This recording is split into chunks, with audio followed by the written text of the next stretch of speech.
The devastation of Tallarn. The galaxy burns. Few know war as well as I, and nothing matches its vileness. No ally or enemy has ever spared its ruin. Ancient Terran proverb. 010 M31. The serpent's coils tighten around the heartlands of the Imperium. The fires of Horus's war are fully lit, and their spread traces an inexorable path toward terror. The Dark Empire established by the traitors in the northern galaxy funnels troops and material into hundreds of warfronts, centering on the main approach to the Segmentum Solar, Parama, the Garmon Cluster, and Lorin Alpha. In the Southern Imperium, another major warp channel cuts a route to terror. It runs from the secondary traitor domain around Barbarous to the linchpin loyalist stronghold of Inwit, passing by regions of space which once anchored the Great Crusade, but have long since faded into obscurity. Systems such as Vintor, Pryderi, and Tallarn. Once again, these systems are thrust into the forefront of war, conquered by the traitors to ensure stable supply lines for their eventual push into the Segmentum Solar, or fashioned into loyalist redoubts to slow and winnow Horus's advance.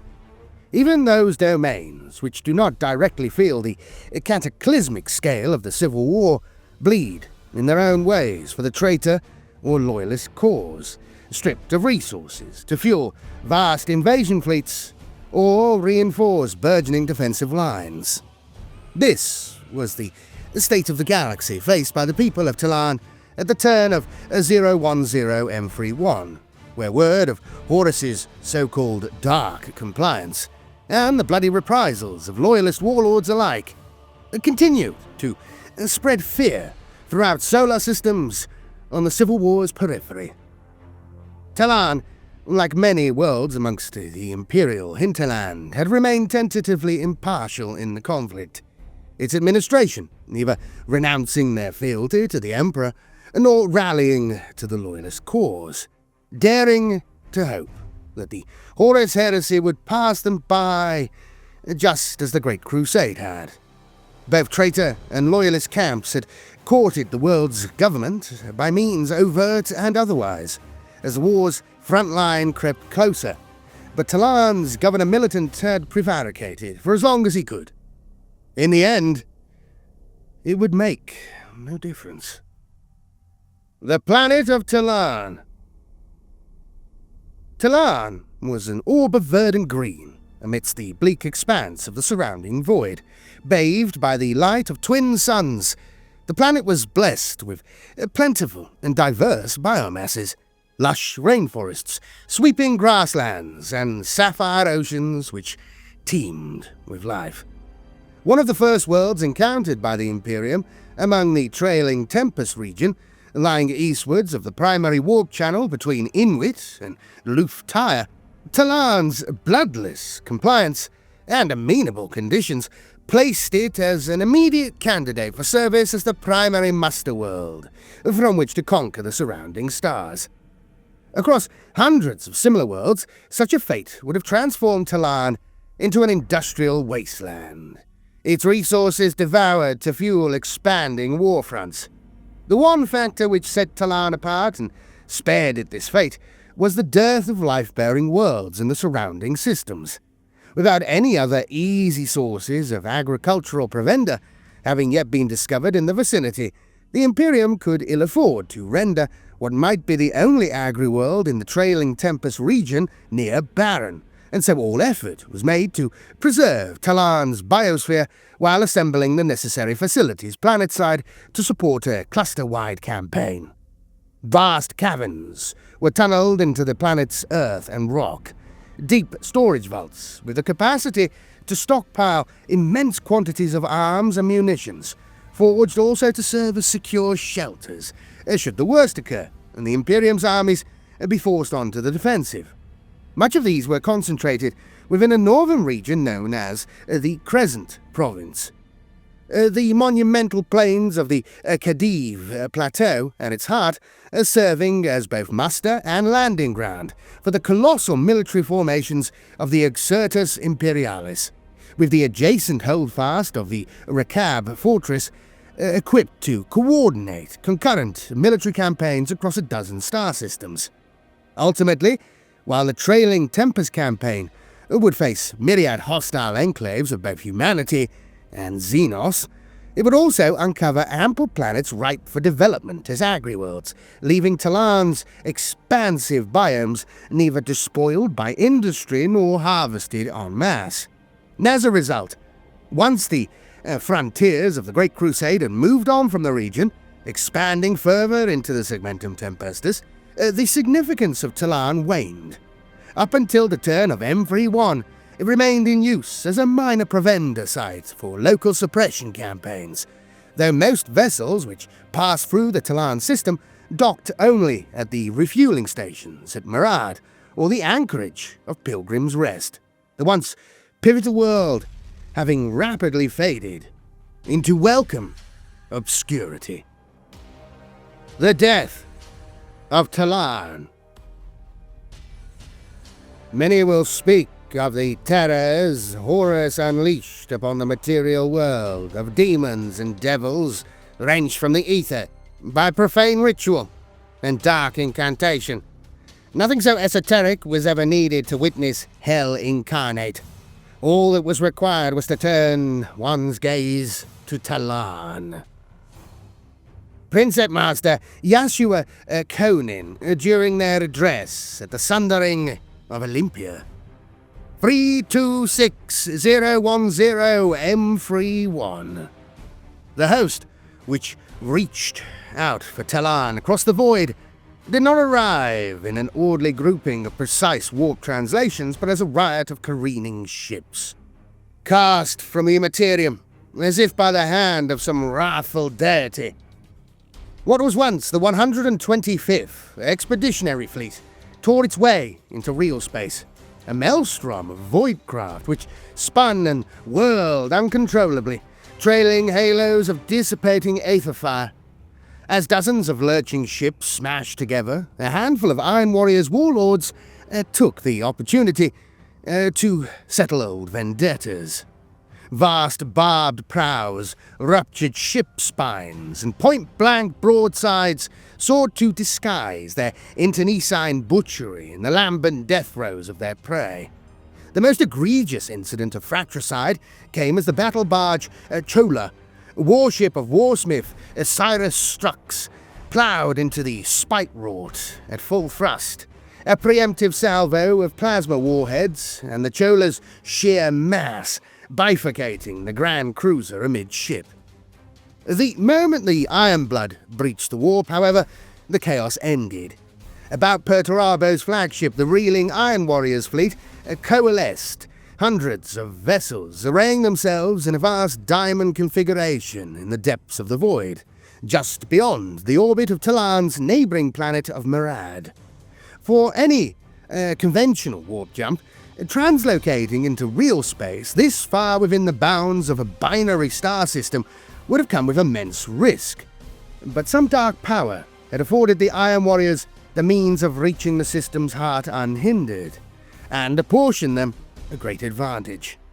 The sons of Perturabo had been deposited within striking distance of Tallarn, and the system's current orbital configuration placed Pilgrim's Rest, along with its primary augury arrays, at the far side of both the system's stars, shielding the Iron Warriors' fleet from early detection. For a long moment the ships of the 4th Legion hung in the void, before, as one, their engines roared into life. The orbital refineries, which hung above the gas giant of Murad, were the first of the Tallarn system's installations to fall under the guns of the Iron Warriors. As the debris of the orbital dock's demise cascaded outwards to join Murad's rings, along with the strange abundance of derelict troop carriers they had harboured, Perturabo's fleet arced around the gas giant, exploiting the planet's mass as a gravitational slingshot to hasten their path to Tallarn. In the space between the two planets, the Iron Warriors' fleet sped like a javelin, sheltered within Marad's silhouette in an attempt to stave off detection for every possible moment. Once Tallarn had stood as a stalwart bastion of the Great Crusade, but in the years of its decline, the orbital defences which ringed the planet with steel had fallen victim to neglect and complacency. As the encroaching fleet's opening salvo sundered the world's paltry few patrol monitors and tore apart its northern polar defense station, Tallarn's orbital weapons platforms yet slumbered, and its surface defenses sat idle. Only the desperate actions of a cadre of officers once belonging to the formidable 71st Cinderborn Solar Auxiliary Cohort, now posted aboard Tallarn's equatorial defense station, ensured the Iron Warriors should not conquer the world completely unchallenged. Wresting control from the station's stunned command staff, carrying the simple imperative of Planet Strike Alert, encoded vox bursts, ushered bombardment klaxons into wailing song in each of Tallarn's population centres, and sent planet-side missile silos juddering open. So too did the signal awake the planet's grid of orbital weapons platforms. But in the aching minutes it had taken the once auxiliaries to assume command, the 4th Legion's fleet had already begun to sweep the weapons platforms from the heavens, a fate soon shared by the half-dozen surviving Voidcraft in Tallarn's orbital sphere. Curling about the world like a closing fist, squadrons of 4th Legion destroyers cut off the fleeing vessels' routes of escape. The leading commander, one Casimir Garson, taking great pride in chasing down the Imperial Fist strike frigate Light of Inwit as it sought to flee and disseminate word of Tallarn's fate. The equatorial station was the last of Tallarn's orbital installations to fall, its ruptured superstructure wrenched into freefall by the potency of the Iron Warriors' barrage. As it began to disintegrate from the forces of re-entry, a final message was transmitted to Tallarn's surface, directed to a remote administratum subdivision in the outlands of the Crescent Province, and ident tagged to the 71st Cohort's High Command. Messenger ship destroyed. Distress broadcast failed. Pilgrim's Rest unreachable. No help is coming. Die well. Then, at a single command, the assembled Iron Warriors fleet loosed thousands of warheads into the skies of Tallarn. The largest carried multi-stage payloads, their initial detonations spreading droplets into the upper atmosphere, joined by smaller bombs and torpedoes. The second stage components ejected hundreds of spinning dispersal capsules in sequential clusters as they approached the ground, those jettisoned earliest reaching out dozens of kilometers from the warhead's eventual impact sites. Here, the final payloads lanced deep into Tallarn's Earth before exploding, delivering particles onto the surrounding soil and water across each of the planet's main population centers.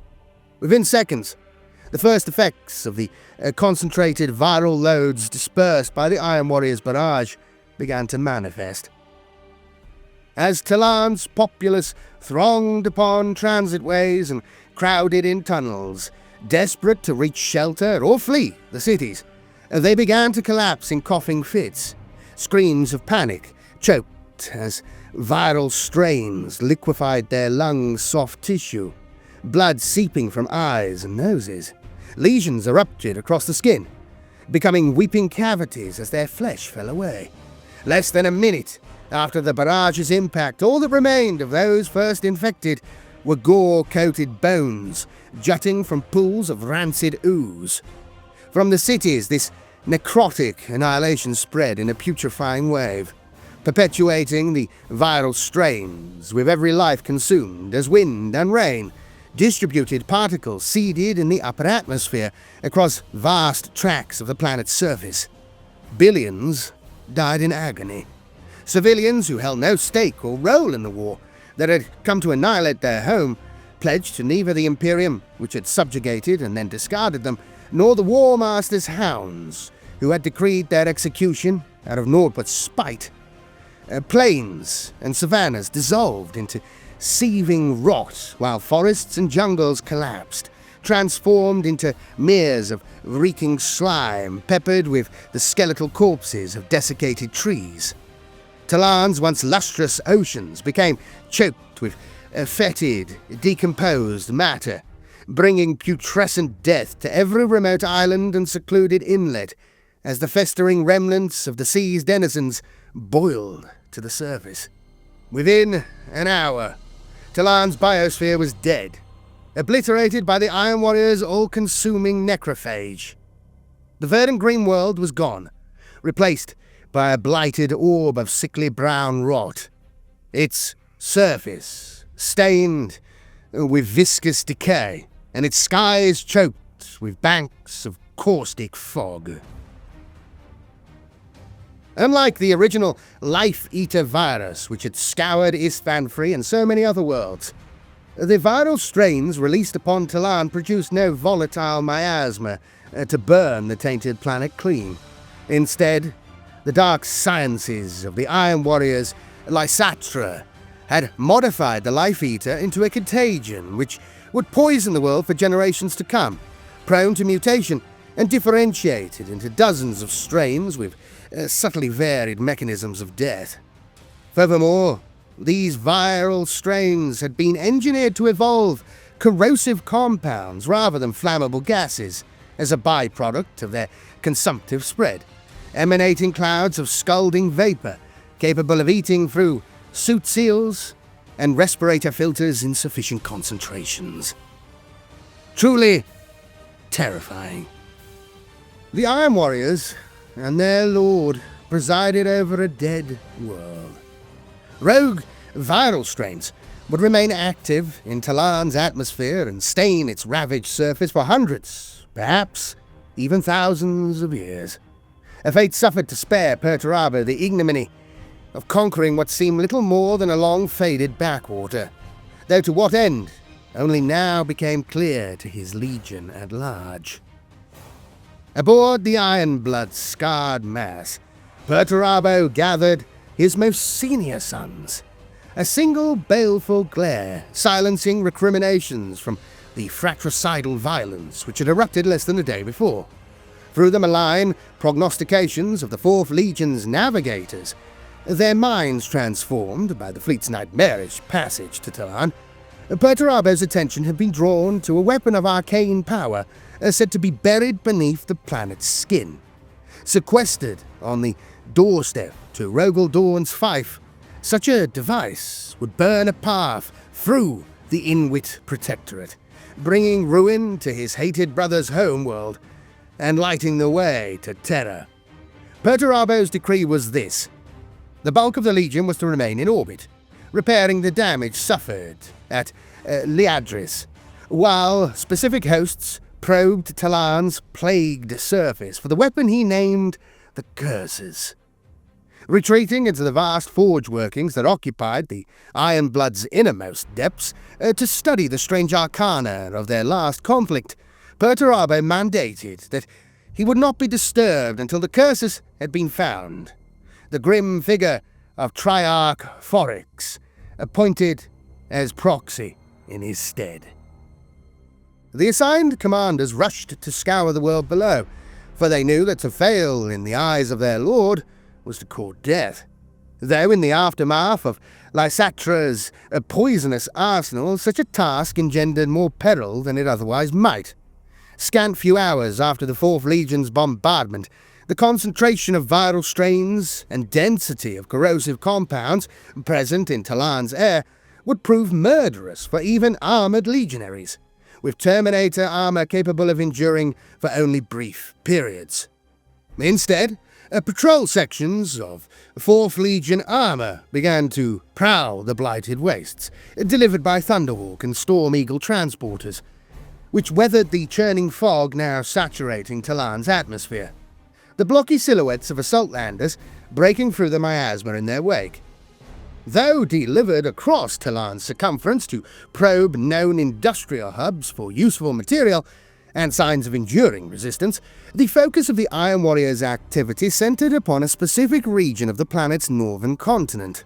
Once it had been called the Crescent Province, encompassing the core of Tallarn's shelter network about the vast expanse of the Khedive Plateau, which had served as a mustering ground for military forces dispatched across the trailing Tempest region in bygone decades. Now it was a putrid wasteland, a mottled spoil of organic detritus and acrid fumes.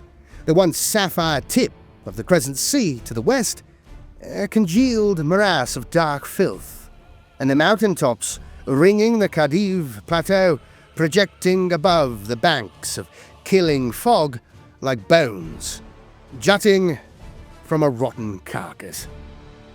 Whatever unholy premonitions had been whispered to Perturabo of the weapon he now sought, clearly placed it within the Crescent Province, though by this point the Iron Warriors had bestowed the region with a name they deemed more fitting of its blighted state: the Northern Desolation. As reward for the wound he had dealt the 7th Legion by destroying the light of Inwit, Commander Garsen had been apportioned the greater expanse of the Northern Desolation as his to comb for signs of the curses, though many of the Iron Warriors' more avaricious warsmiths had seen their own subordinates appointed to neighbouring tracts. For almost 2 months, the patrol sections and armour centuries trawled through the detritus of Tallarn's putrefaction, augury webs probing the murk for their master's prize. What had started as bitter competition slowly escalated as nerves frayed and tensions grew, with the Iron Warriors' continued failure to locate the curses, coming close to blows on several occasions as warriors of Olympia divided up the Northern Desolation like territorial beasts. The first Iron Warriors' tanks to die upon Tallarn would not perish at the hands of their kin, however. 8 weeks after the viral bombardment, nearby 4th Legion patrol sections began to detect active Vox and Auspex signals emanating from a handful of Tallarn's desolate cities. Up to this point, the Iron Warriors had only encountered several small vehicle groups exploring the once populous urban centres of the Northern Desolation, taken as excursions launched by the handful of Tallarn who had managed to reach the world's bombardment shelters. With these new signals bearing similarities to those doomed expeditions, a token number of 4th Legion patrol sections were dispatched to cull the assumed scouts. The disunity between the competing Iron Warriors planetside ensuring the signal's synchronous origin went unnoticed. The largest host drawn to these new signals was Commander Garsen's own 32nd Armour Echelon, which had gathered in force close to several Vox and Auspex signatures scattered across the decay-smothered necropolis of the Sapphire City. Despite being spared a conventional bombardment, the bones of the Sapphire City had shifted in the weeks since Tallarn's death. Its southern districts flooded with runoff from the world's rotten biome, and several older quarters transformed into cascades of rubble, as liquefied wooden foundations and root networks caused mass collapse and subsidence. As the 32nd Echelon moved within the city's bounds, it divided.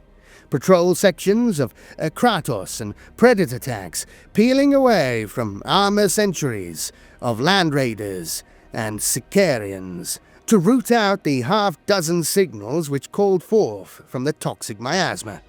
Across the city, the dull iron hulls of 4th Legion tanks were drawn into muck-caked plazas and arterial intersections, there to be greeted by the squat forms of Aurochs carriers and hunched Aethon heavy sentinels, their attempts to call out for aid having spelled their doom. All of the beleaguered expeditionary vehicles attempted to flee. Most did not succeed. Some managed to draw their attackers further out into open ground as they sped into the choking haze, though all but one fell to the Iron Warriors' guns.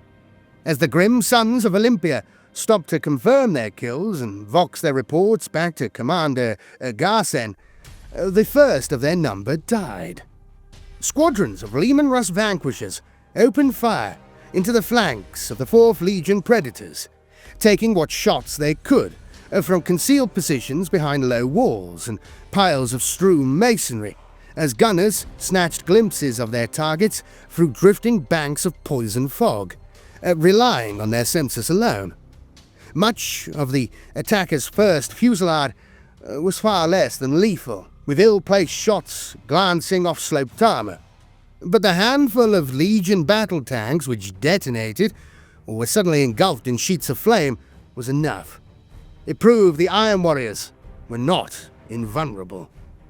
As these vanguard squadrons of vanquishers raced to redeploy from their dug-in positions, secondary squadrons of Leman Russ executioners and annihilators powered forward from side streets and smashed through building fronts, revealing their visage to the warriors of the 4th. Clad in faded teal and maroon, these were unmistakably tanks of the Solar Auxilia, though several showed signs of a recent retrofit to this solar pattern, and most bore evidence of previous supplanted livery. These were the Tallarn reborn, the revenants of a dead world, arisen to strike down its murderers. They had waited amidst the toxic gloom, transponders dead, and Auspex readouts switched to passive, relying on the Iron Warriors' arrogance and disdain to lure them into a trap. The Tallarn reborn. Tallarn's vast subterranean shelter networks, buried beneath almost every major urban center, had allowed nearly 1 billion of its people to escape the nightmare above. Below the planet's ruined surface, these shell-shocked civilians came to inhabit a space which had gradually filled over the past decade. The depths packed with a horde of accumulated weapons and war gear of seemingly unending scope. Here too dwelled dozens of Imperialis auxilia regiments, the last components of the immense arsenal which had been secreted beneath Tallarn's skin for purposes unknown. As strife and panic followed the mass ingress of the Tallarn, these assets were brutally leveraged by the surviving planetary government to enforce martial law across the scattered shelters, forging a perilously volatile situation with no foreseeable outlet until, 7 weeks after the bombardment, the first scouts ventured forth onto Tallarn's blighted surface. When these initial expeditions returned with news not only of Tallarn's cadaverous state, but also of the Iron Warriors divisions which prowled its putrid expanse, it would not be the Imperial army hosts billeted among Tallarn's shelters which exhorted a military response, but the desperate survivors of a populace who had lost everything, rather than the far-flung regiments stationed upon the world to dubious end. These soldiers who proffered up their service to lead the Tallarn in their campaign of vengeance were those who had once comprised the body of the 71st Cinderborn cohort, disbanded over a decade prior and settled upon the world as reward for their service. Despite the distance from their tenure as soldiers of the Solar Auxilia, the Cinderborn had fought across numerous hostile worlds and within the deadly confines of Zone Mortalis, and the war gear they had borne to brave such hellish environs remained ensconced within the vaults placed about the Crescent province. Spearheaded by their own once cohort marshal Jasaira Sanaval, long settled into a life of relative obscurity within the Crescent province, elements of the disbanded Cinderborn scattered throughout the region's varied shelters, and began to marshal the survivors into a host which might stand a chance against the Iron Warriors. Around a core of veteran Solar Auxilia, they organized new military formations to wield the bounty of war gear secreted within Tallarn's vaults, conducting mass training exercises and modifying armored vehicles to better withstand the nightmarish conditions above. As, once more, Tallarn's survivors ventured forth onto the surface, now to engage the Iron Warriors proper. New armies were born in the dark below. These were the Tallarn reborn, trained and armed akin to Solar Auxilia armored cohorts, with an initial pattern established which placed a single veteran auxiliary of the Cinderborn in command of a tank crew of second-line Imperial army troopers, multiplied 10,000-fold across each shelter to form the skeleton of new cohorts. At their head remained a veteran cadre of Cinderborn auxiliaries, which bore the surviving arsenal of their cohort in its entire breadth, placed as the foremost body among the Tallarn reborn and retaining the 71st designation awarded at their foundation. Now, these warriors would strike. Las cannon beams and plasma blasts churned the clinging miasma, zeroing in on Iron Warriors' tanks now demarcated amidst the fog by pools of flame and the muzzle flare of retaliatory fire, while the Tallarn Reborn's opening salvo had aimed to immobilize or disarm their targets. The squadrons of executioners and annihilators which followed simply poured fire into the 4th Legion tanks, hoping the predators would flounder on sundered tracks or focus their attention on the vanquishers as the latter displaced back into the murk. For many, this hope was in vain. Reacting with the transhuman swiftness of their crews, multiple Predator squadrons obliterated the on-rushing Leman Russ squadrons as soon as they emerged from cover, reorienting to maximize their fields of fire even when several of their weapon systems had been disabled. Likewise, a number of the traitor tanks considered destroyed by their attackers unleashed final spiteful volleys as their crews were burned alive, while others issued forth melter bomb-armed legionaries, determined to annihilate their foe within the brief reprieve from the atmospheric toxins afforded by their armor and physiology. As Predator and Leman Russ squadrons tore each other apart, the Tallarn Reborn desperately sought to waylay the overpowering might of the following Kratos squadrons. Aethon heavy sentinel patrols raced out of the gloom, relying on their agility to avoid the heavier tanks' field of fire. Weaving in and out of the fog to overwhelm the Kratos tanks, with an abundance of jinking targets, the sentinels managed to hold their foe in place, even as the heavy tanks' guns whittled them down. Once more, the report of Vanquisher battle cannons rung out across the putrefied cityscape. The surviving Leman Russ Vanquishers, which had sprung shut the jaws of their trap, redeploying to counter the stalled heavy tanks. Entire squadrons unleashed simultaneous volleys at individual Kratos to ensure their destruction. At length, of the half-dozen Iron Warriors patrol sections which had ventured into the Sapphire City, all but one were so severely mauled they were forced to retreat, 2 of which were subsequently wiped out as they fell upon batteries of tarantula sentry guns concealed amidst the decay. A single patrol section had managed to claim victory, its Kratos heavy tanks having smashed directly into the Tallarn Reborn Leman Russ the moment they had emerged, throwing the ambush into disarray and allowing the Iron Warriors to gun them down piecemeal. At the outskirts of the city, the armor sentries which form the core of Commander Garsen's echelon face their own battle, though here the Tallarn had made no attempt to hide their approach. As reports of the ambushes among the inner city filtered through to Garsen, the fog ahead broke about the slab-sided hulks of Imperialis auxiliary tanks, Valdors, Malcadors, destroyers, and at their head, the hulking form of a Stormblade, its hull adorned with maroon band of its companions, alongside myriad campaign badges and honor markings surrounding the nameplate Ignifera. This had been the command tank of the lauded cohort Marshal Jassira Sanaval of the 71st Solar Auxiliary Cohort for 2 long decades of the Great Crusade, and it seemed the veteran general had emerged from her seclusion to deliver bloody retribution to the Iron Warriors.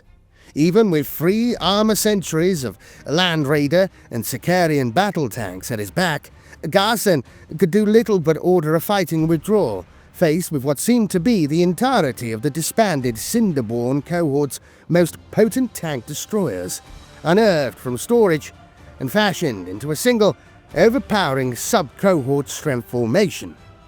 Garsen spat hate as mere auxiliaries cut apart his massed tank squadrons, sending spearheads of land raiders forward in desperate, suicidal charges, though the screeching discharge of neutron beams and whip crack of laser destroyer blasts would not relent. Seeing his command wither and die around him, Garsen finally broadcast his echelon's plight to the other 4th Legion divisions scattered across the northern desolation, oblivious to the fact that many had fallen prey to similar ambushes within the region's other metropolises. His response was not delivered by Vox or Nuspheric link, but in the barking reports of firing artillery. Storm batteries from Warsmith Strux's own 18th Grand Battalion, drawn to the city by the telltale flare of super-heavy firepower, began an indiscriminate bombardment, a rolling cascade of ordnance that flattened buildings and smashed asunder any vehicle in its path. Commander Garsen met his end amidst the firestorm that crawled over his surviving tanks and crept inexorably into the city, a wall of detonating shells which obscured the fate of their Tallarn reborn aggressors and those patrol sections which had attempted to withdraw from their own ambushes. The first loyalist attacks would claim over 1,000 traitor tank kills in the span of 2 hours. Their almost equal losses of Tallarn Lehman Russ stood as testament to the danger of seeking out legionaries as a foe. Nevertheless, that mere humans had bloodied the Iron Warriors and claimed more vehicles than they had lost in kind was an accomplishment that drove the defenders onwards, even if they had yet no sense of the scale of their foe. In truth, the Loyalists had simply drawn the attention of the Iron Warriors, and within a day of these first sorties, a fresh wave of macro-landers had ploughed through the skies of Tallarn, supplementing the relatively small contingent of 4th Legion armour dispatched to the surface with tens of thousands of vehicles spread across the entire planetary sphere. Bonded Legio Cybernetica maniples and mass tank formations of the Seleucid Thoracite Legionis Auxilia, what a mouthful, moved alongside their bitter overlords, their passing churning the putrid muck, blanketing the northern desolation for hundreds of kilometers as they dispersed toward the region's empty cities.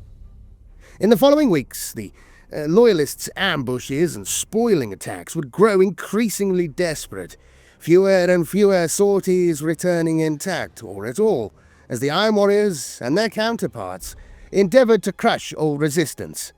4th Legion storm batteries and Thoracite siege lockhouse battered the cities, rolling bombardments sweeping through district after district to deprive the Tallarn of the cover from which to strike, while flights of fire raptors strafed the sites of any reported contacts with impunity, indifferent to the banks of choking fog which obscured their designated targets. Even where the Tallarn succeeded in ensnaring their foe, the blocky forms of land raiders and Spartans, which increasingly populated the Iron Warriors' patrols, oft-times seemed nigh impervious to their attacks, and frequently disgorged squads of Terminators to tear into the Loyalist tanks amidst the tangled ruins. As days turned into weeks, it became clear to the surviving Tallarn that by the simple arithmetic of war, any measure of victory was impossible without reinforcement.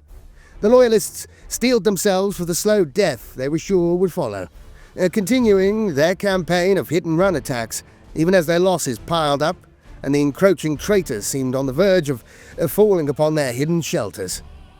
Most assumed there was no chance of reprieve. The Tallarn sat silent and alone in the void. Those few among the Loyalist command who did know of the desperate broadcast which had escaped the world almost a month prior found what hope they had dwindling with each passing day. It appeared Tallarn would become yet another unremembered grave, even if its lingering ghosts burned from their redoubts to fulfill the whims of covetous warlords. 93 days after the Iron Warriors' arrival at Tallarn, the Imperium would be wrenched open once more, delivering the first of hundreds of loyalist vessels, each set upon driving the Iron Warriors from the world. To the defenders, it looked as though they might yet be saved, but these arrivals would merely spell the beginning of another bloody phase in the ever-escalating war upon Tallarn. The planet had been rendered a corpse, billions lost, and all life scoured from its husk.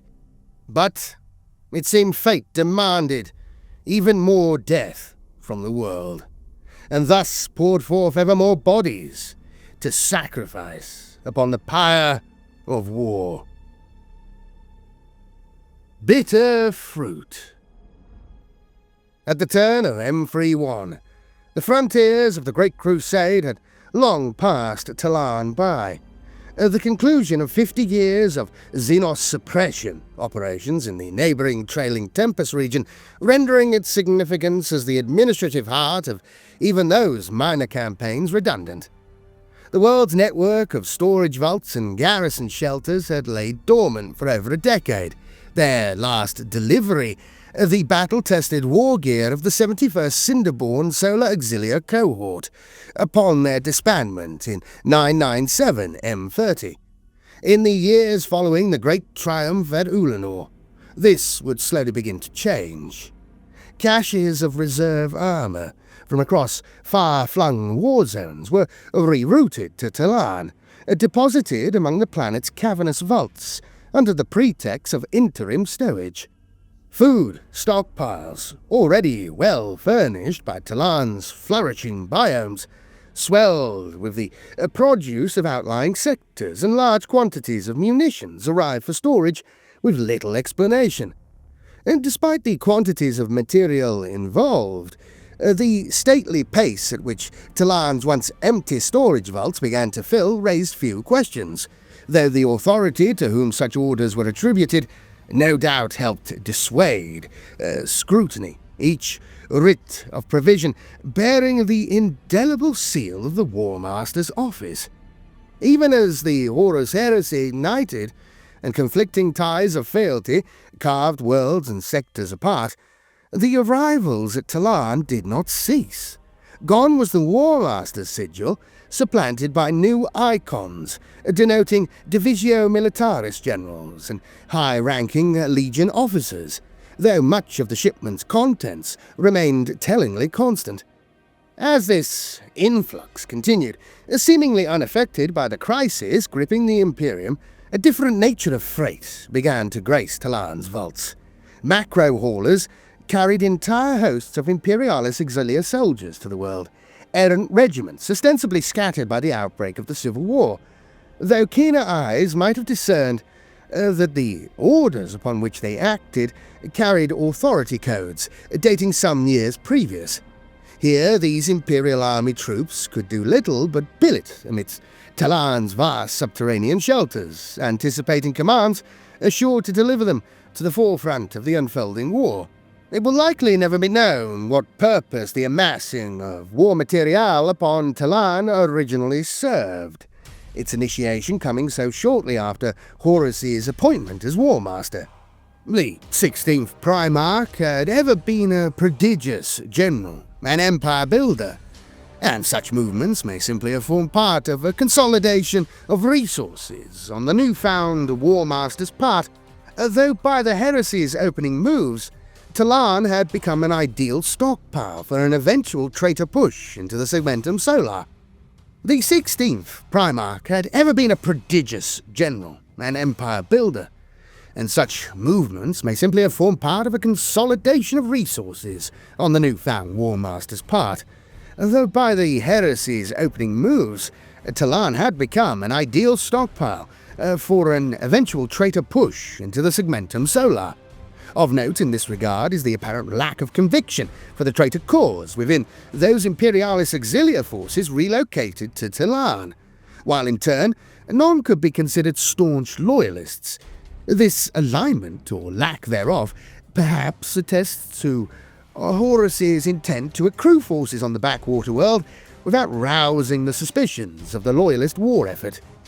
Ultimately, this very same secrecy would bear bitter fruit for the traitor cause, resulting in the war gear and military might amassed upon Tallarn being wielded against them, as the Iron Warriors descended upon a world still being primed to declare for the Warmaster. Whether they were units deemed sympathetic to the traitor's cause or simply soldiers intended to be cowed into subservience by the Warmaster's hosts in the aftermath of the Iron Warriors' viral bombardment, each Imperialis auxiliary regiment garrisoned on Tallarn was unified by one thing. They were now pitted against the 4th Legion by simple necessity of survival. Within scores of reinforced shelter complexes and storage vaults, troops stationed upon the planet mixed with the shell-shocked survivors of the surface bombardment, the scarred defenders of a butchered world whose future promised naught but bloody vengeance. Fall of the Sapphire City. Tallarn's end was foretold in every single war waged in the Great Crusade's name, for such horrors are nothing more than the inescapable fate of an empire built on so much death. Attributed to the deposed Lord Militant Jassara Sanaval. 579-010 M31. 13 weeks after the viral bombardment, a flare of unnatural light in the space between Tallarn's secondary star and the outer planetoid of Pilgrim's Rest demarcated the end of the Iron Warriors' system-wide control. In an ever-growing cascade of vessels, loyalist ships began to pour into the system, alone or in small flotillas, approaching from 100 different vectors and drawn from as many different hosts. As the multitude of loyalist craft closed upon the 4th Legion fleet, hanging about Tallarn, each captain had little choice but to fend for themselves. Battleships vied for position, and swarms of destroyers made desperate attack runs, their only unifying directive the death they sought to bring to the Iron Warriors. Scores of disparate battles raged above the world, and while the Loyalist ships had no hope of victory against the larger, undivided force of the Iron Warriors' fleet, their simple advantage was the sheer scale of the planetary sphere and the number of onrushing vessels. The 4th Legion could not blockade all of Tallarn at once. While torpedoes and reactors bloomed with plasmic fire above, bulk carriers and dropships made the perilous advance into the skies of Tallarn. The initial wave of Loyalist reinforcements knew little of the death still born on the wind, and the first transports doomed their unprotected cargo the moment their air seals were broken, the cavernous transit bays hinging open to pour forth their passengers' putrefied remains in a tide of fetid, decomposing matter. Still more failed to reach the surface at all, torrents of flak hammering from orbit to intercept the landers as they dropped from launch bays into the blistering clouds below. Nevertheless, as word of Tallarn's poisoned air gradually disseminated among the approaching vessels, and small clusters of voidcraft made coordinated efforts to bodily shield the landing attempts, hosts of Loyalist troops began to make planetfall. How did this happen? No vessels had escaped the Tallarn system, either from Murad's refueling platforms or Tallarn itself, while the craft, once anchored at Pilgrim's Rest, had been dispatched to join the growing defense fleets, clustered throughout the Inwit Protectorate, with the arrival of the Imperial 5th Strike Cruiser Light of Inwit. The astropathic choir upon Tallarn had also fallen victim to the Iron Warriors' wrath, consumed in the viral barrage even as those cloistered upon Pilgrim's Rest succumbed to a hidden poison. Tallarn would have been doomed to die alone and unremembered were it not for a lone astropath, delivered to a tiny civilian shelter beneath the streets of the Crescent City Sensorum, moments before the bombardment struck. After 61 days of grim survival, a pair of the shelter's inhabitants had ventured out onto the ruined surface, an armoured carrier taking them far enough to vox their whereabouts to any who might hear. What followed was a race between those who wished to exploit the hidden astropath's power and those who wished to silence him. Ultimately, A tertio of Tallarn reborn armour, dispatched from the Recab fortress only 50 kilometres north, would reach the shelter just in time to prevent a vanguard of the 4th Legion Terminators from breaching its airlock. Marshal Lycus, the only surviving member of the Light of Inwit's delegation upon Tallarn, delivered the message he had carried from the Recab fortress to the frail astropath, even as the pursuing Iron Warriors tore their way into the shelter. The message, shouted across the void from the mind of Tallarn's doomed saviour, cannot be definitively recorded, being, as with all astropathic missives, an allegorical cascade of sensations and memories, but from those who received it, core truths can be discerned. It told of Tallarn's death, and that the Iron Warriors had delivered it. It pleaded for aid, beseeching loyalist hosts across the stars to come and fight upon the benighted world. It demanded vengeance, and whispered that Tallarn might serve not only as the grave of its most teeming populace, but perhaps also the bitter warriors of the 4th Legion.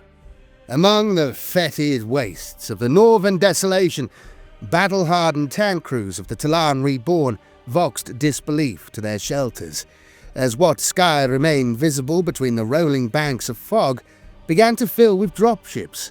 Embroiled in fighting amidst the outskirts of Sapphire City spaceport, the tanks of the Carmine Ambush Tertio were the first of Tallarn's defenders to make contact with these freshly delivered reinforcements. Cohort Marshal Jasira Sanaval herself had commanded the Tertio over this and 7 previous sorties, resolved to simply bleed her foe in the face of what seemed an utterly hopeless scenario. And as 4th Legion armour centuries closed about them, it appeared she would finally share in the fate of her ruined adopted world.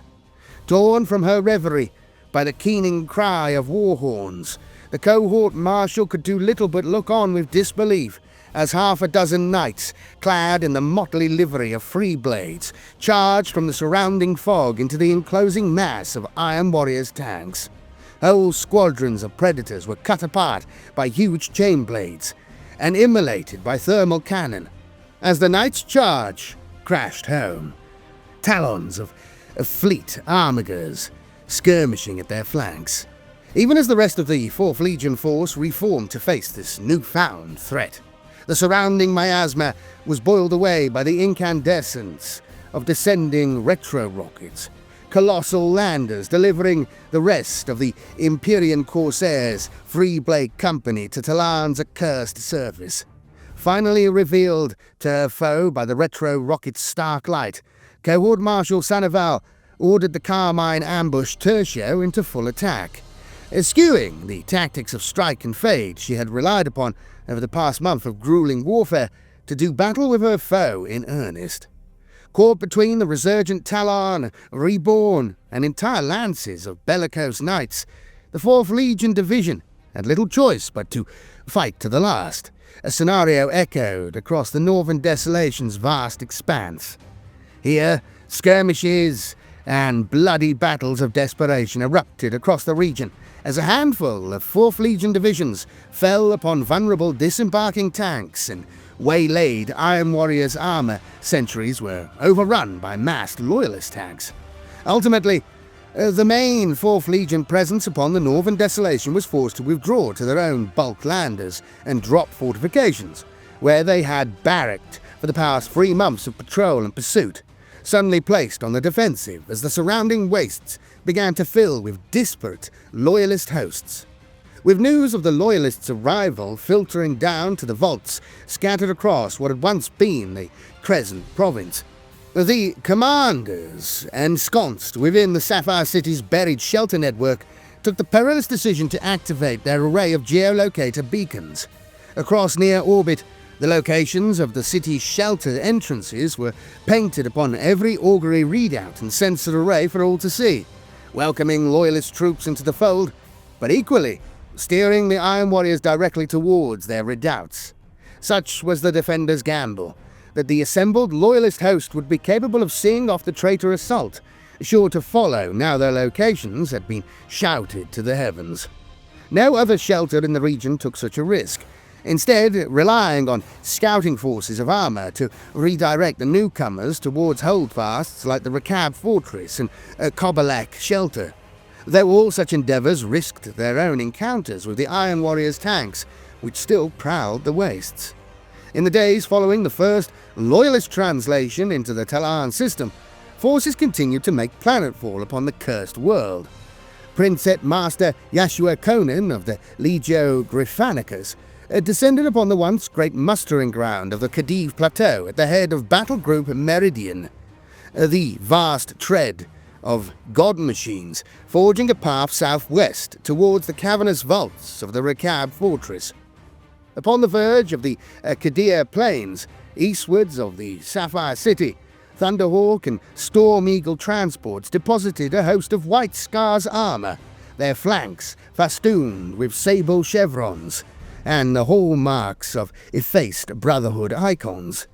Hundreds of thousands of tanks thundered forth across the northern desolation, emerging from heavy landers and assault dropships clad in the livery of scores of Imperialis auxiliary regiments, each sworn to the cause of vengeance, both for Tallarn and thousands of other foul atrocities enacted by the traitors.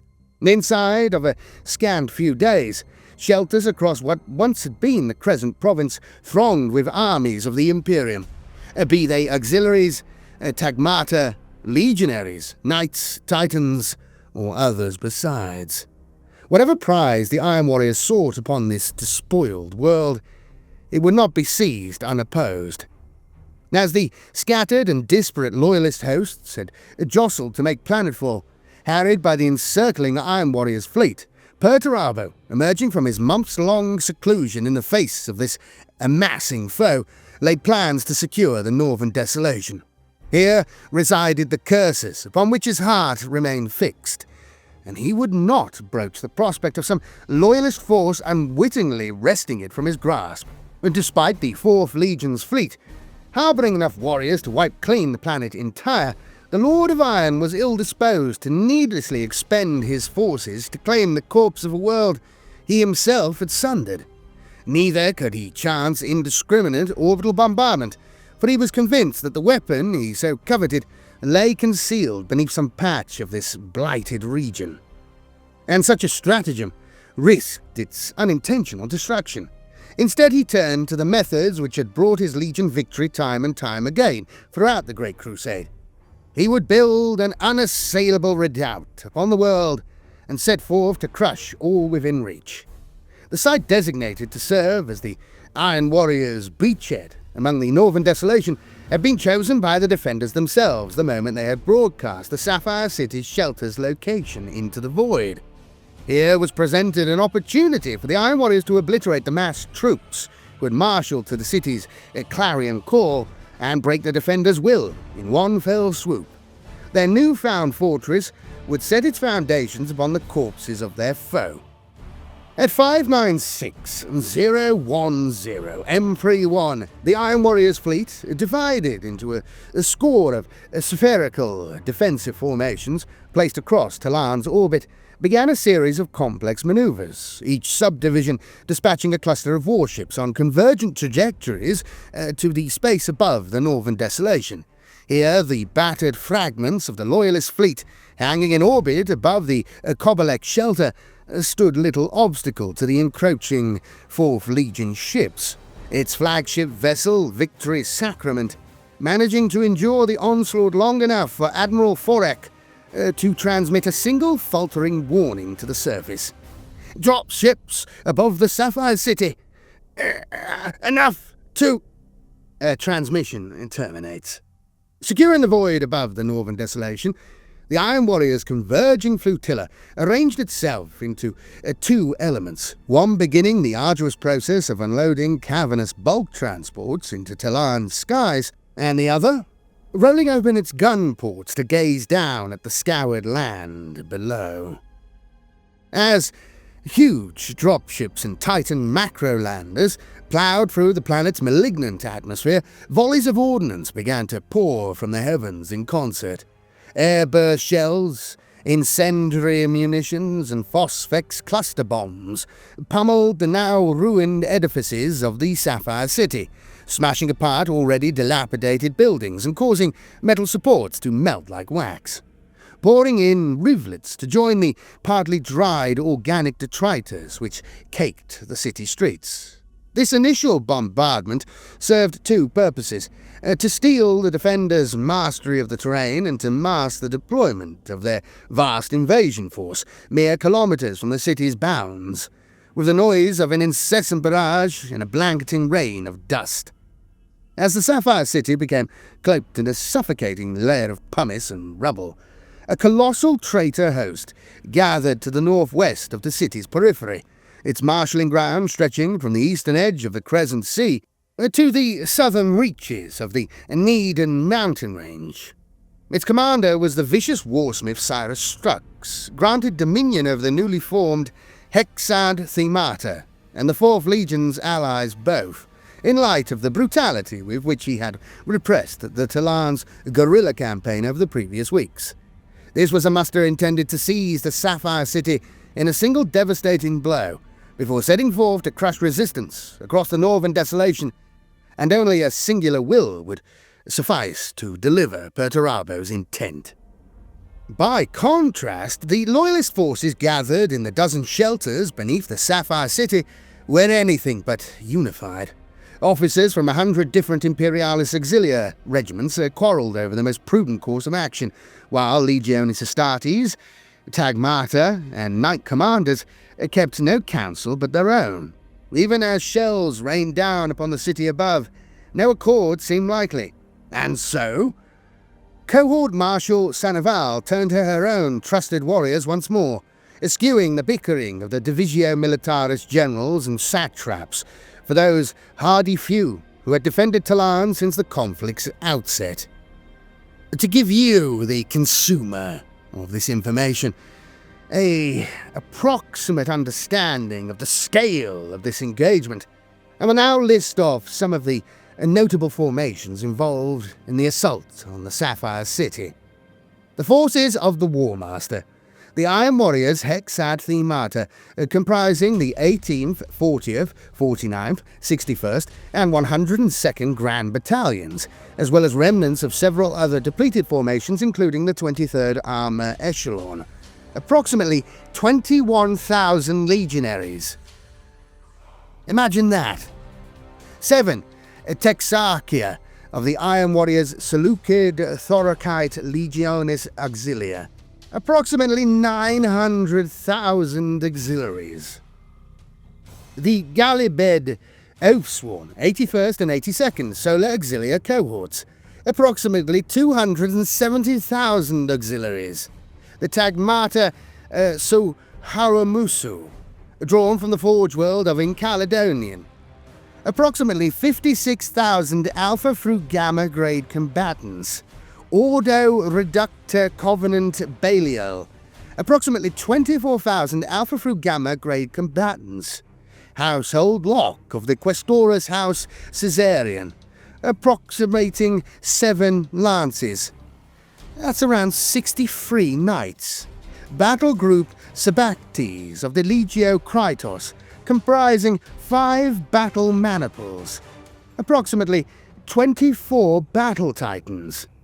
Alpha Legion Spartioi, Infiltrator and False Flag Imperialis Auxilia units, indeterminate number.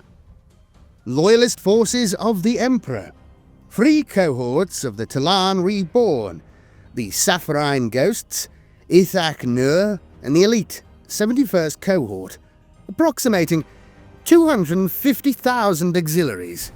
The Acacian Linebreakers 624th and 625th Solar Auxilia cohort, 190,000 auxiliaries. Armoured divisions drawn from across almost 100 Imperialis Auxilia regiments, approximating 2 million auxiliaries.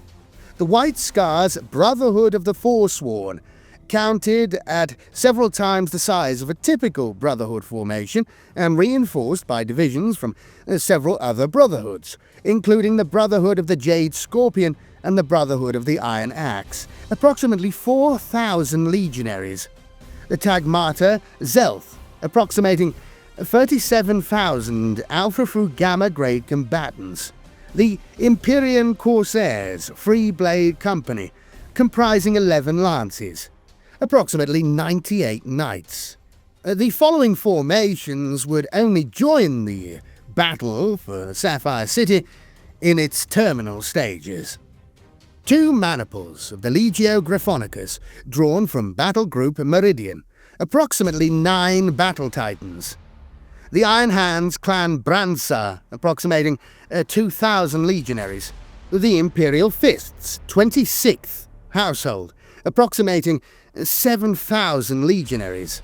The Inwit Phalangites, 92nd, 97th and 98th, Legionis Auxilia cohorts, approximating 340,000 auxiliaries. As you can appreciate, compared to our own era of the 41st millennium, the sheer scale of warfare during the Heresy and the Great Crusade is almost unimaginable.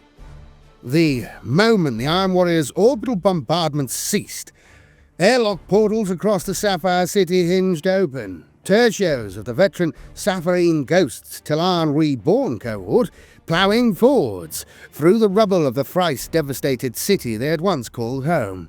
A thick haze of dust and pumice obscured their view, but these were tank crews who had grown practiced at navigating through toxic miasma, now given the luxury of active Auspex navigation, with the assumed knowledge that no hostiles would be nearby given the immediacy of the barrage. Despite this, the intensity of the bombardment ensured no small amount of tanks were caught by still lingering phosphex, which slowly burned through their hulls, or cascades of rubble that buried their tracks. Most, however, prevailed in their endeavour to push out into the ruined cityscape, their onerous duty to serve as a first stalling line of defence, such that the fractious hosts below might marshal in time to throw off their oncoming attackers. Despite the fresh devastation wrought upon the cityscape, the Sapphire Ghosts followed the immutable arrangement of the surrounding topography to establish positions across the city, forming concealed ambush sites as they had time and time again, in a fragmented string which stretched across the northwestern districts of the once urban sprawl. As the Sapphire Ghosts prepared to sell their lives dearly, Cohort Marshal Sanaval was beset by reprimands for her unilateral decision, the acrimony of her fellow loyalist commanders having finally roused them to action. A tenuous command chain had been instituted, but only the most meagre constituents of a battle plan were agreed upon. And as the cavernous shelter halls began to fill with the reverberations of tens of thousands of tank engines stuttering into life, Cohort Marshal Sanaval desperately tried to contact the 2 northwesternmost shelters, Row North and Row West. To these shelters she delivered a simple entreaty: dispatch all combat-capable personnel and armour to the surface as quickly as possible, that they might escape eastwards to avoid the closing traitor vanguard, and join up with the wider loyalist forces soon to be emerging across the city. The sparse network of tiny claustrophobic access tunnels which are threaded between the city's shelters might facilitate the escape of a portion of those unable to fight, but any who remained underground in these 2 shelters would be gravely imperiled as the most direct traitor approach into the city passed immediately overhead. With the haste of those who knew that any delay spelled certain death, tank crews in the row shelters readied their vehicles for combat. Columns of Leman Russ, Malcadors and Carnodons issuing forth into the desolate world above, shrouded in the dust of the bombardment's aftermath and fragmented banks of drifting fog. The initial few hundred tanks managed to slip southeast unnoticed. The major arterial routes that passed by their shelters large enough to have avoided complete blockage by falling rubble. The first tanks to die were those fleeing the Row West shelter, emerging amidst the relatively open terrain surrounding the Sapphire City's agridomes, clustered like vast barnacles across the Crescent Sea's rancid shore. The tank companies swung south, their Auspex arrays calibrated for tank contacts lurking in the mist. The lead tank's consoles issued deafening shrieks as their sensor readouts burned out instantly. Titan intensity Auspex signals had been broadcast within a scant few hundred meters. In the following vehicles, the wave of sensor howls caused instant shock, tank hulls slamming together as drivers veered wildly. Moments later, this terror would be eclipsed as the first sets of God engine feet plunged out of the fog which clung along the Crescent Sea shore. Diverting eastward from their march down the Crescent Sea's coastline, a maniple of Reaver Titans clad in the pitted teal of the Legio Krytos charged into the dense press of tanks, issuing forth from the Row West shelter. War horns blaring and void shields crackling against the choking miasma. The skull-faced god machines appeared to the desperate tank crews like atavistic manifestations of death itself. Primeval nightmares torn straight from the most harrowing legends of old night. Already stunned, any sense of order among the mass of tanks pouring south of the shelter broke down completely. Officers from a dozen regiments bellowed contradictory orders into the Vox, and columns of armour attempting to flee ploughed across each other's paths, the unfolding turmoil only magnifying as the onrushing Titans opened fire. Turbo laser beams and melter blasts immolated entire squadrons of tanks at a time, while torrents of mega bolter fire and streams of Volkite energy gouged openings across the flanks of half a dozen vehicles with each sweep, pulling in Tallarn's vile air to butcher their crews in seconds. As the Legio Krytos Reavers decimated the swarm of tanks attempting to push south, the hunched forms of their smaller kin joined the bloodshed. A pair of Warhound Titans, following the flood of armour back to its source. The last messages transmitted from Row West shelter spoke of a vast form emerging from the ochre murk, overshadowing even the surrounding Titans and bearing colossal weapons, which, built with incandescent power, as it turned toward the shelter's primary entrance. Moments later, decompression alerts and spiking biohazard concentrations would automatically seal shut the handful of cramped accessways which snaked from the shelter to the rest of the city's subterranean vaults. The Row West shelter was dead. Stretching northeast across the city from the southernmost agri-dome, strung out in pockets across the pulverized squares and toppled complexes, the saffron ghosts formed a scattered line some 5 kilometers in from the city's edge. With the detritus of the Iron Warriors' opening barrage still lingering in the air, many tank crews had intentionally collapsed the few surviving ruins across their hulls, or else driven banks of debris in front of them, with dozer blades forming hidden redoubts from which to strike at their foe. Here they waited. Waited as the Row West shelter was blasted open, and waited as rising interference slowly drowned out transmissions from its counterpart Row North. There would be no forewarning of their foe's approach, no scouts or pickets to signal the advance, only the cold surety of tank hulls resolving in their gun sights.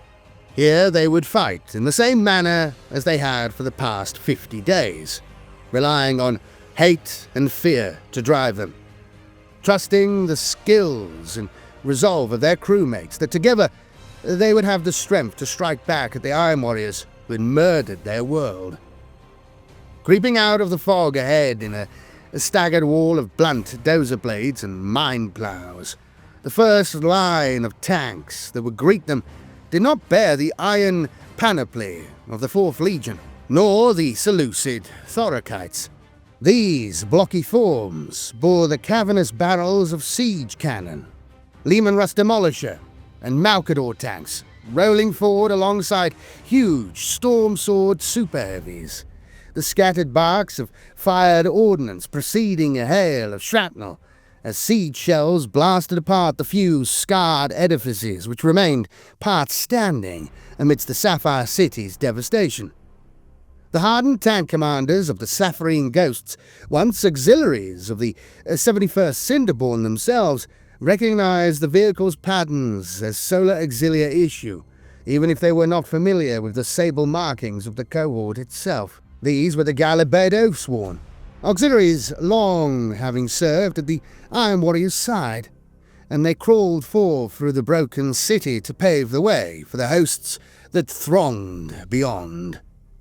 Even as the wave of siege armor hurled shells in their path to sweep flat the ruins ahead, the hidden tanks of the Sapphire Ghosts abided their time to strike. Those tertios concealed furthest forward lay close enough for strewn masonry to patter off their buried hulls, as scattershot detonations hurled debris high into the air. At the northern end of the Sapphire Ghost deployment, a Leman Russ Annihilator, which had obscured its bulk within the crumpled structure of a collapsed blockhouse, was rent asunder as a Galibed Oathsworn storm sword blasted the remaining structure to rubble. As the telltale flare of the Leman Russ's cooking munitions lit the surrounding ruins, nearby traitor tanks ground to a halt, a perilous stillness filling the air. For 2 long minutes, the Siege Breaker Company sat motionless, seeking to determine whether the sudden flash was simply unexploded ordnance from the preceding orbital bombardment or the hallmark of some concealed foe. Among the Sapphire Ghosts, which lay hidden within reach, fingers poised trembling against firing studs, and breaths were held fearfully as though even through thick layers of hardened armor and amidst the din of growling engines, a single exhalation might alert the Oathsworn crews. The seconds ticked by, as hundreds of auxiliaries sat poised to deliver death or suffer it in kind. But soon the Oathsworn line rumbled back into life, ploughing forth into the fog-wrapped ruins after its fellows once more. Up and down the Sapphire Ghost's line, stretching some 20 kilometers across the battered cityscape, the outermost ambushed tertios lay silent as the Oathsworn advanced by them, in some places only meters away from concealed vehicles. The first line of traitor auxilia had moved past, exposing their thinner rear armor and engine blocks to the hidden Tallarn, as well as revealing the secondary squadrons of Basilisk and Medusa artillery which followed. The opportunity to strike had finally come. The Sapphire Ghost's first kills were claimed by a Valdor tank destroyer, buried just south of the main northern road, its course running perpendicular to the wall of Oathsworn tanks. The Valdor's neutron beam laser carved through 3 adjacent Leman Russ demolishers with a single blast. The sequential explosions of the tanks ignited fuel and munitions, painting an actinic scar down the face of the Galibed Oathsworn line. Across the entire breadth of the city, Sapphire Ghost tank squadrons opened fire. Leman Russ Annihilators, which now lay buried behind the Oathsworn's positions, striking first, rapidly joined by the incandescent blaze of Executioner cannon, intending to ablate the tank's front armor and blind their crews. The barking report of Vanquisher cannon echoed out from squadrons scattered over raised vantage points, prioritizing the death or immobilization of Leman Russ and Malkador tanks, which sat to the flanks of the brutal traitor Stormblade super heavies to pin them in place. The Oathsworn fired back in kind, blocky siege cannon saturating the air with shrapnel and flame. The sheer power of ordnance unleashed, rupturing any Sapphire Ghost tank which found itself among the barrage. Despite the fury of the Oathsworn response, the Sapphire Ghost's tanks were in among them, maneuvering squadrons of Leman Russ Annihilators firing freely into the traitor's rear armor, while ahead their Vanquisher counterparts withdrew beyond the siege cannon's range, every volley from their own guns cutting gaps in the rolling barrage as the Oathsworn formation became peppered with wrecks. Bombardment tertios of traitor Basilisks and Medusas fired sightlessly over the Oathsworn front line, attempting to obscure their counterparts with a blanket of shot and shell.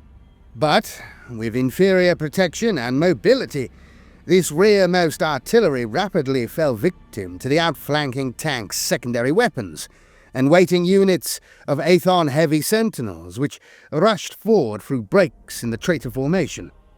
In places, the only oath-sworn tanks which survived to reap their own tally of kills among the Sapphire Ghost's ranks were the inviolate forms of storm swords, lambent streams of tracer rounds from their heavy bolter arrays, painting the forms of prowling Leman Russ through the clouds of fog and dust, followed moments later by las cannon beams and siege cannon shells. 2 kilometers from the southern end of this newly drawn battle line, near to where the sloped districts became waterlogged with the stinking runoff from Tallarn's dead biosphere, a cluster of Galibed oath-sworn armour had managed to repel the loyalists' ambush.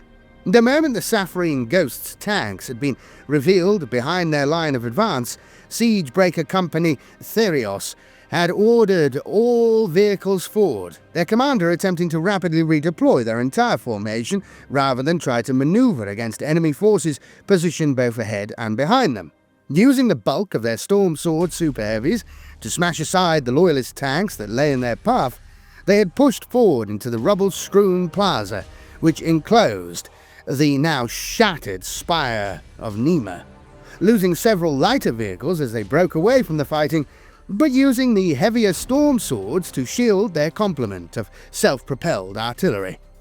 As loyalist squadrons harried them, hoping to tear even the smallest breach in the super heavy's hide, that the killing air of Tallarn might do the rest, the Siegebreaker Company formed into a diamond about the broken spire's base, the storm swords shielding the batteries of artillery. From this position, the Siegebreaker Company repelled half a dozen attempted assaults, as any tank which approached became trapped within killing range of the storm sword's guns. Medusa and basilisk shells forging a deadly curtain of explosions aft of the encroaching armour to cut off their retreat. Despite scattershot pockets managing to beat back the Tallarn's assault, the Galibed oath-sworn line had shattered, the blazing wrecks of thousands of sundered tanks stitching a smouldering trail across the cityscape. Yet even as the Sapphire Ghosts took some small satisfaction in their victory, the Auspex screens of their tanks lit up with fresh contacts, fast-moving armour closing in for the kill. The squadrons of Iron Warriors, Sicarans, and Talons of Contemptor Dreadnoughts had lingered just beyond the oath-sworn line, sitting impassively as their allies were slaughtered, while they waited for the defenders to reveal their positions and the true extent of their numbers.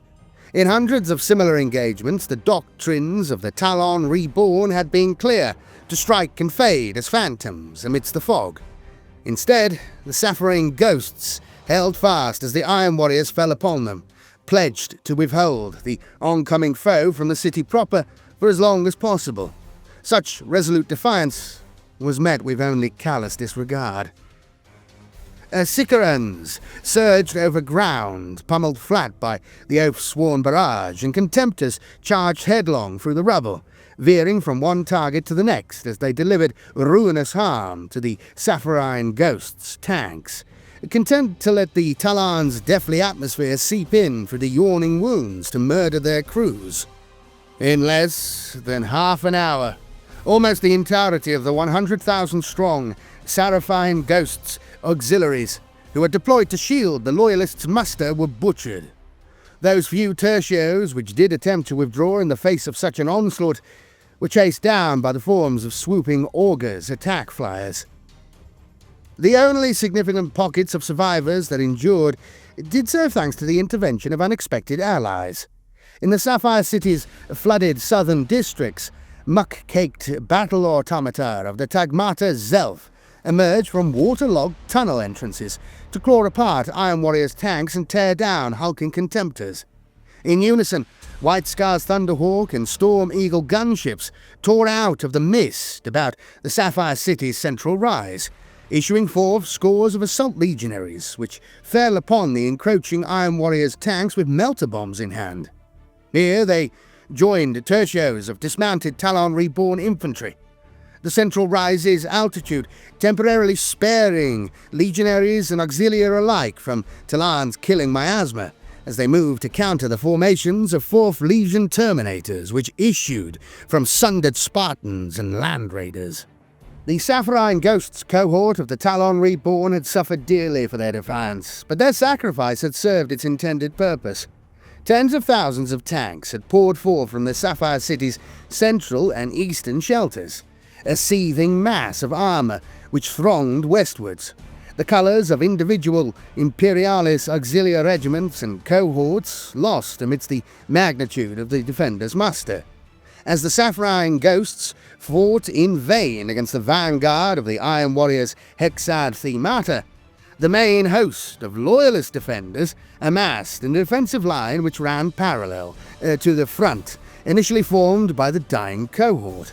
It stretched almost 40 kilometres in length, a vast cordon of armour warding off approach to the city's remaining shelters, from which tanks of 100 dizzying patterns still issued, the size of the shelter's airlock chambers, ensuring it would still take hours for the vaults to empty of crewed vehicles. Meanwhile, south of the Sapphire River, loyalist crews raced through the lengthy preparations required to bring their super-heavy divisions to readiness, knowing that their power might decide the fate of the battle if they could intervene in time. As handfuls of Iron Warriors' armour clashed with the freshly established front line, having pursued broken fragments of the Saffron Ghosts eastward, a scattered artillery bombardment started up, shells and rockets falling from distant traitor guns like iron rain across the city. In response, the defenders' own counter-battery fire coughed shells into the murky air. The density of fog meaning the artillery was devoid of any great degree of precision, but allowing the hurled ordnance to thunder out of the haze with no warning. In places, elements of the traitor bombardment hammered home amongst the packed armour still emanating from the Omicron shelter's portals, causing massed casualties and further slowing the rate of loyalist reinforcements as tangled morasses of debris had to be cleared from the shelter's entrances to allow further egress.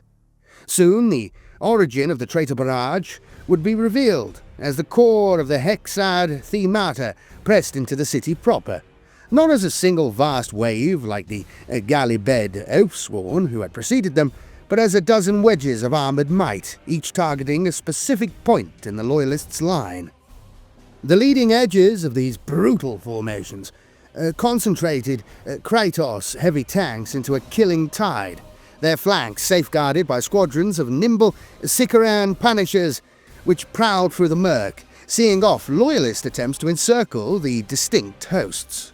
Behind this ironclad vanguard followed a wave of Acquitor, Vindicator, and Thunderstrike bombards, their scattershot barrage focusing into a blistering wave of detonations as they closed with the Loyalists, carving great clefts amidst the defenders' formation, into which the leading spearhead of Kratos tanks ploughed. The majority of these Iron Warrior storm batteries advanced into the northern districts of the Sapphire City, smashing into the Loyalist defence line, where it reached from the central rise into the outer districts of the city.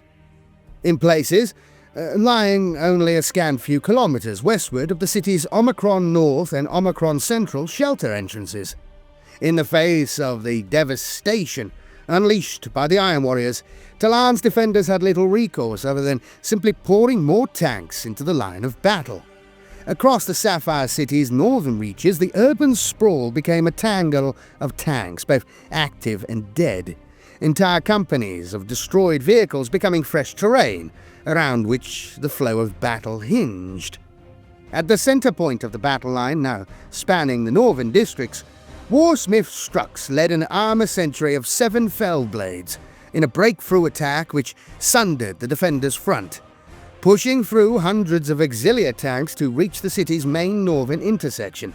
Here they met a tide of Loyalist armour, desperately flooding from the Omicron North shelter's entrances, crashing together in a vast morass of armour, with almost no room to manoeuvre as tanks continued to empty from the shelter and Iron Warriors' storm batteries followed through the breaches in the Loyalist front. The Fellblades battered their way forwards, clearing a path through the snarled tangle of dead and dying Leman Russ, with demolisher cannon, and the brutal mass of their hulls, drawing more and more loyalists from the surrounding districts to battle as the defenders desperately sought to prevent the Omicron North shelter from being breached. Meanwhile, the colossi of the Legio Kratos battle group, Sabactes, had continued their southward march along the coast. The open expanse of the Crescent Sea's blighted shoreline allowing easy passage beyond the Sapphire City's agridomes into the waterlogged districts immediately north of the overflowing Sapphire River. Here, the putrescent runoff served as little impediment to the mass of Titans, which waded through floods of rank fluid that would have submerged battle tanks, warhound hunting packs racing ahead to probe the city's southern expanse. Companies of loyalist armor which had afforded the fetid water to counter such attempts to flank the main defense line stood little chance against the Titans, nor did the Tagmata Zelf battle automata, which had seen off the earlier Iron Warriors' push. The bulky Cybernetica directed to pull back into the Sigma North shelter's half-flooded entrances rather than face the God Machine's wrath. The first real resistance faced by the Kratos Titans manifested as battle group Sabactes' Warhound packs began to probe eastwards of the Sapphire River's mouth. Torrents of las cannon and battle cannon fire reaching up from between shattered hab blocks, as rapid-moving columns of armor attempted to swing around the Warhound's flanks. The void shields of the lead Warhound, Sunderer, buckled and collapsed under the barrage. The continuous stream of ordnance and las fire hammering the Titan's head, unable to breach the Warhound's armor, but rendering it half-blind amidst the maelstrom of firepower. The Sunderer brought its weapons to bear, firing clumsily into the waterlogged ruins. The Loyalists' guns unleashed a final volley, lying concealed directly ahead of the Warhound's path. The rest of the Acasian Linebreaker's Bellerophon Titan Killer Trident had waited until Sunderer's void shields were spent and its thinner side armor exposed as the God Engine turned to pursue the attacking tank squadrons. As one, the concealed Shadow Sword spoke, volcano cannon fire claiming the Loyalists their first engine kill, as the Warhound collapsed backwards into the sludge-ridden debris. While the Loyalists were determined to hold the entire expanse of the Sapphire City, 100 separate commands, all vying to seize control of the flow of battle, a traitor host struck a dozen specific points in the defenders' line, causing the Loyalists' front to bow perilously in places and shatter completely in others. Reinforcements continued to pour from Tallarn's shelters, fighting desperate holding actions against Iron Warriors' divisions, which had penetrated their first line of defense, many emerging onto the surface directly into the midst of battle. 4 kilometers around the Omicron North and Omicron Central shelters, acrid smoke mixed with the toxic fog to form a seething black pall over the city, the blazing wrecks below casting a sickly red glow through the haze. To the mere human tank crews, the already cursed visage of Tallarn seemed to have distorted even further, as if the gates of some mythical abyss had been cast open to wrest the last degree of sanity from the world and truly render it into a nightmare made manifest. While the northern urban districts were transformed into a graveyard of burning tank corpses as the Iron Warriors' Hexadthemata ground through the Loyalist defense, the Sapphire City's peripheries were gripped by their own escalating battles. In the waterlogged southern cityscape, the Acasian Linebreaker's Titan Killer Tridents sought valiantly to delay the unstoppable advance of the Legio Kratos.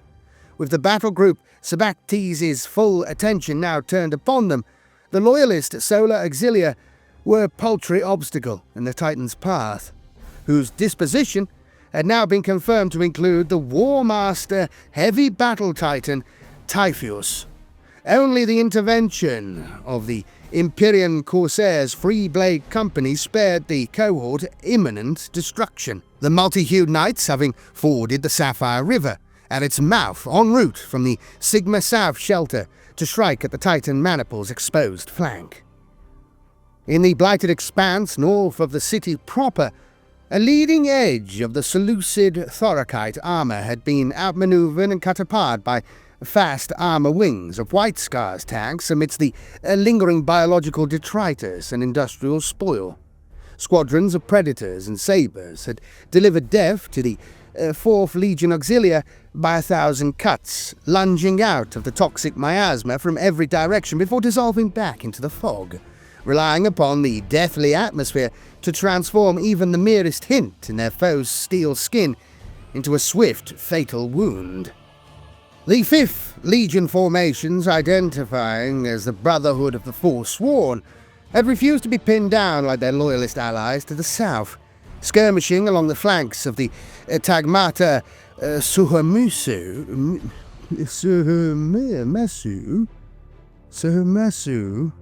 Tagmata Suhumasu armor. That's good enough. Which followed in the Thoracite's wake as the Mechanicum host pushed towards the Pine North shelter. Only when the Enchaladeon Tagmata closed about the shelter's entrance did the sable-marked legionnaires permit themselves to be drawn into a head-on fight. Terminator squads charging from the airlock portals to face down their automata foes, as a flight of screaming gunships once again unleashed jump-packed troops into the miasma below. Many of the power-armoured legionnaires were doomed to die grisly deaths as they remained locked in grueling melee with the towering Cybernetica, the corrosive compounds in Tallarn's air worming their way through respirator filters and armor seals to deliver viral ruin to the warriors within. Thanks to the dauntless sacrifice of the 5th Legion infantry, the Mechanicum host was slowly whittled down and eventually forced to retreat as their ranks were culled by continued spoiling attacks from the White Scars aircraft and armor, which repeatedly sprang from the fog at the flanks of the Tagmata host. Spared from the crushing grasp of the besieging automata, tanks from the Pine North shelter could finally emerge once more, though they did not join the tide of armor, which continued to pour into the city's northern districts.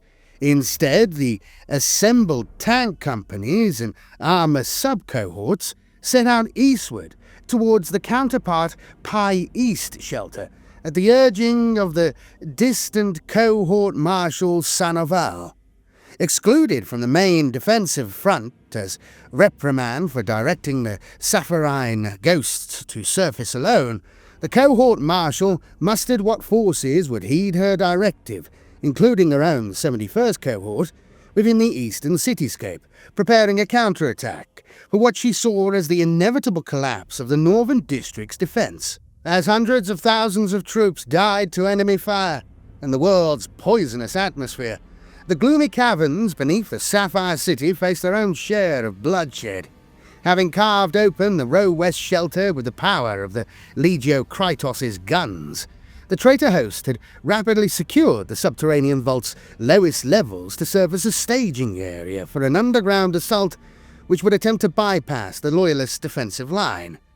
As Iron Warrior breacher squads threaded their way along the cramped access tunnels strung between the Sapphire City shelters, termite assault drills chewed through Tallarn's earth alongside vast, esoteric tunneling apparatuses brought forth by the sinister Magos of the Belial Ordo Reductor Covenant. While their counterparts in the Saffron Ghosts and Ithak Nur cohorts did battle above, the Tallarn Reborn 71st cohort mustered its infantry, tertios, below to hold back the Subterranean assault. In the Omicron North, Omicron Central, and Omicron South shelters, tertios of Velatari marched into the gloom of the access tunnels and clustered in the lower vaults. Augury scanners attuned for the seismic indicators which would herald the traitor tunneling craft. While none of the veteran auxiliaries could match the strength or blade work of their legionary foes, the once Cinderborn had earned their keep facing the monstrous enemies of the Great Crusade and stood shoulder to shoulder in the face of certain death.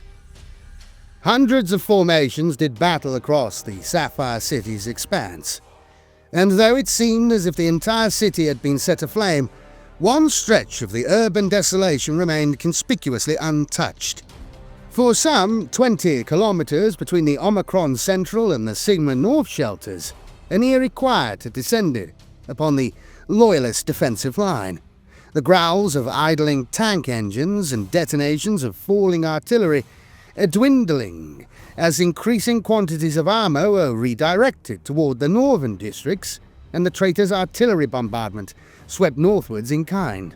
The remaining divisions waited restlessly, monitoring reports of the chaos unfolding around them, and awaiting the command that would see them too diverted into the grinding conflict's forefront. Hours after the first formations had begun to be redirected from this stretch of the defensive front, the boxy silhouettes of armoured vehicles finally began to appear on the loyalist scopes. Grinding forward amidst the fog and debris, the Imperialis auxiliary tanks approached not as an attacking spear tip, but as broken divisions attempting to regroup. Voxing ident codes and passphrases, these scattered bands bore the colours of myriad regiments and cohorts which had been among the defenders' muster, claiming to have been displaced by the Iron Warriors' latest push, as loyalist formations south of the Omicron Central shelter fragmented. Given the disarray which gripped the northern districts, it came as little surprise to the loyalist commanders that these divisions might have scattered westwards of the defensive front, which had now effectively dissolved into a directionless mass of embattled armour in the areas surrounding the Omicron Central and Omicron North shelters. Such was the chaos and confusion that followed. The exact series of events which occurred at this point is difficult to establish. Some surviving members of loyalist tank crews attest to portions of the defensive line immediately engaging the misplaced divisions, either attacking the emerging armour out of panic or outright rejecting their claimed identity. Others make mention of individual tanks or entire squadrons within the defensive front turning their guns upon the other defenders, with the newcomers' fire swiftly joining the turncoats' fusillade.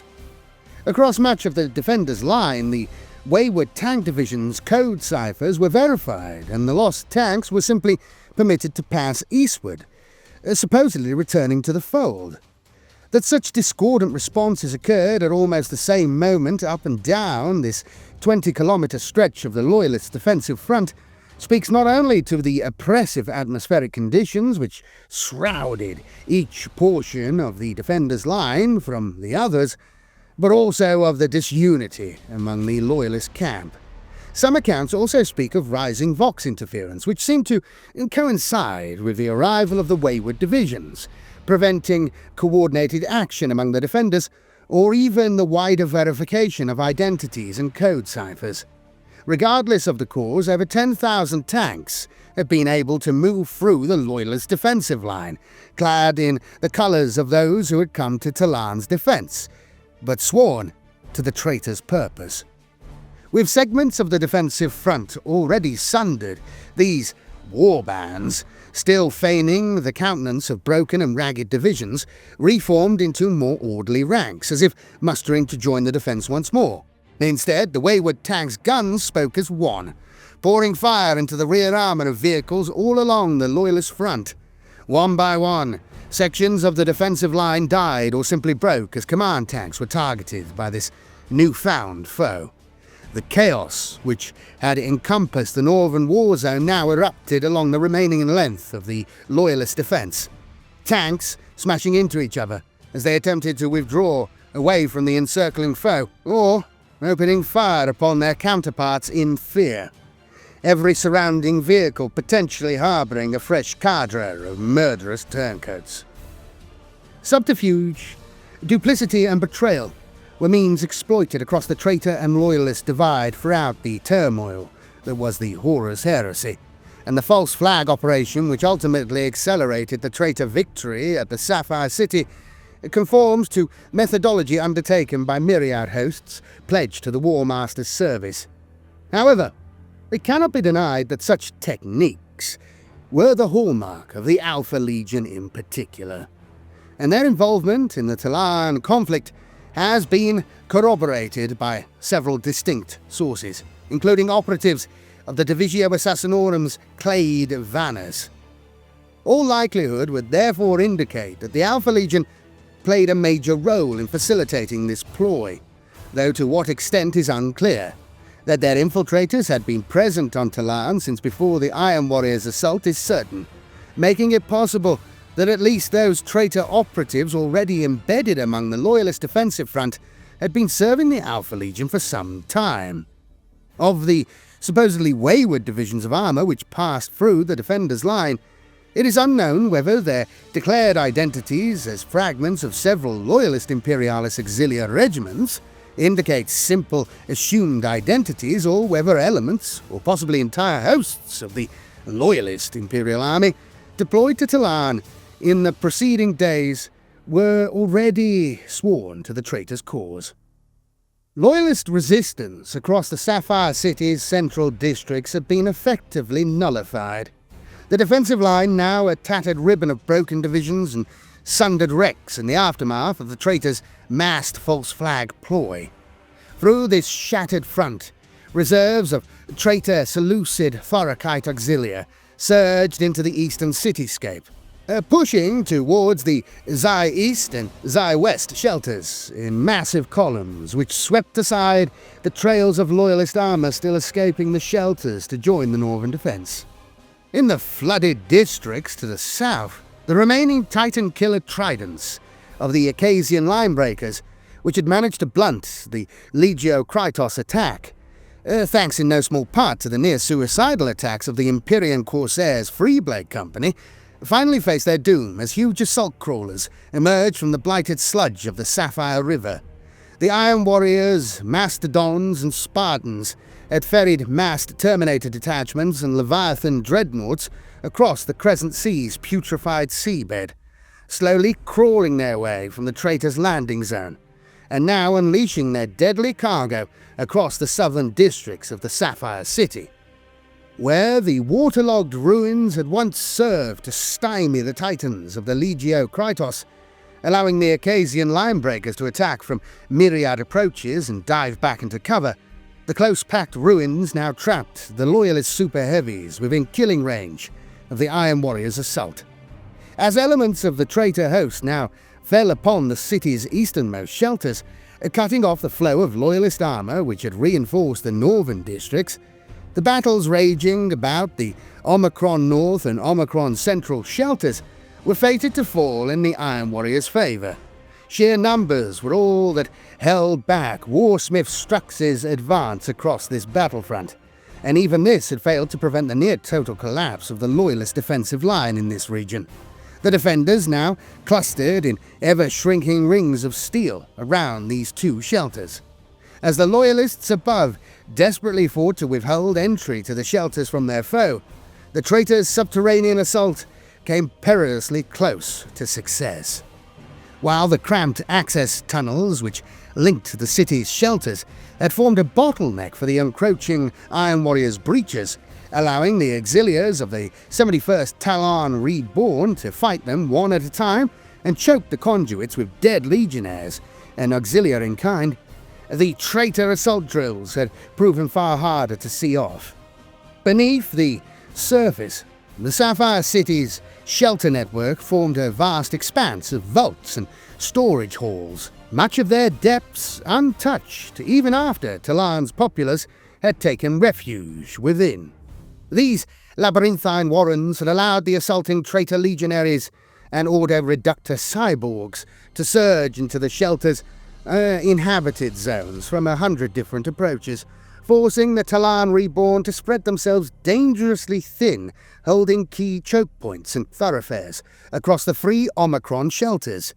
Reserves of undeployed Imperialis auxilia troops had quickly been press-ganged into an ad hoc second line, but in the 3 hours since the first Iron Warrior set foot within the buried vaults, a dozen successful traitor breakthroughs within the Omicron North and Omicron Central shelters had barely been thrown back, each managing to push closer to the shelter's entrances and environmental controls. Of those vaults buried beneath the Sapphire City proper, the Omicron South shelter was now the only loyalist redoubt not on the verge of falling into traitor hands. On the surface, divisions of disguised traitor armor which had bypassed the central loyalist defense had moved to assault the shelter's entrance, only to be rebuffed by the 71st Cohort's armored tertios, so far untested in the citywide battle. This had allowed the shelter to serve as something of a refuge for loyalist armor divisions fleeing the central and northern districts, albeit only after extensive code cipher checks, during which retreating tanks were forced to remain under the watchful gaze of the 71st Cohort's guns. Even with intermittent Vox interference now plaguing loyalist communications, these fleeing forces had constructed a relatively accurate portrait of what was occurring beyond the shelter's immediate districts for the commanders ensconced within, the foremost of whom was Cohort Marshal Josara Seneval. While the Omicron South shelter continued to resist traitor attacks, it was clear to the Cohort Marshal that only a matter of time separated them from some overwhelming assault, whether delivered by the Legio Krytos host to the south or the mainstay of Iron Warrior's armor that lay northwards. The Sapphire City was taken, and all that remained to be decided was whether any of the city's defenders would escape to fight once more. Through subterranean comm tethers, wideband Vox broadcasts, and even armored couriers, Cohort Marshal Seneval issued the command to withdraw to any loyalist hosts within reach. All reinforcement from the outlying shelters would cease, and what armor remained among the other vaults would make all effort to marshal upon the surface with as much additional fuel as they could carry. Here, these hosts would remain for 2 hours, the longest time the Cohort Marshal would dare grant fleeing loyalist divisions to reach these shelters before departure, lest the traitor forces fall upon them as they regrouped. Alongside these orders to retreat was a postscripted and onerous plea that those already within the traitor's reach spend their lives fiercely and dolefully to buy the escaping forces as long as possible. From the Omicron South shelter, the surviving auxiliaries of the 71st Tallarn Reborn set out along the southeast transitway, passing over the Sapphire River to form a temporary defensive front along the southern bank. As they had departed the shelter, upper tunnel intersections had been collapsed behind them, with breaching charges and rigged demolisher cannon shells, entombing the stalwart rearguard of Velatari, who yet battled against the traitor's subterranean assault. At the Sigma South shelter, hunched forms pulled their way from the putrid muck of the flooded Sapphire Delta, the Cybernetica of the Tagmata Zelf having marched their way along the bottom of the surrounding watercourses to escape the onslaught of the Legio Krytos, which now held dominion over the entirety of the southern districts. North of the Sapphire City, the withdrawal of the traitor's own Tagmata had allowed much of the Pi North shelter's complement of armor to finally emerge, ferrying their own supplies southeast to join with the host mustering above the Pi East vault. Here, the accompanying White Scars tanks, which remained largely intact despite significant losses to their complement of infantry, turned eastward to prowl the blasted industrial spoil, which stretched between the shelter and the city's urban expanse. Outside of these forces, no other major loyalist formation successfully escaped the city proper. In places, companies of battered, wayward tanks flung from the northern or central war zones survived to crawl from the shattered city, but most of the fleeing defenders issued forth as broken tertios or squadrons. Many were led by surviving members of the Ithik Nur Tallarn Reborn cohort, practiced at navigating the fog-wreathed ruins which now passed for Tallarn cities. Most of the loyalist defense would never escape the Sapphire City's blasted boundary. Warsmith Strux had his prize. The Sapphire City was taken, and though several of its shelters had sustained significant damage before they fell to his forces, such trivialities were well within the Iron Warrior's abilities to repair. Much of the loyalist defense had been butchered, the unstoppable power of the 4th Legion and its allies sweeping aside the resistance they faced. But Strux still hungered for more. If he could annihilate the survivors as they gathered to flee, knowledge of what had occurred at the Sapphire City might be prevented from spreading to the rest of the northern desolation shelters and fortresses, granting the traitor host free rein to march upon the other loyalist holdfasts with their strength and disposition still shrouded from the defenders. Even if such an effort was not complete, the further slaughter of loyalist forces would serve to diminish the loyalists' resolve to an even greater extent than it already had been.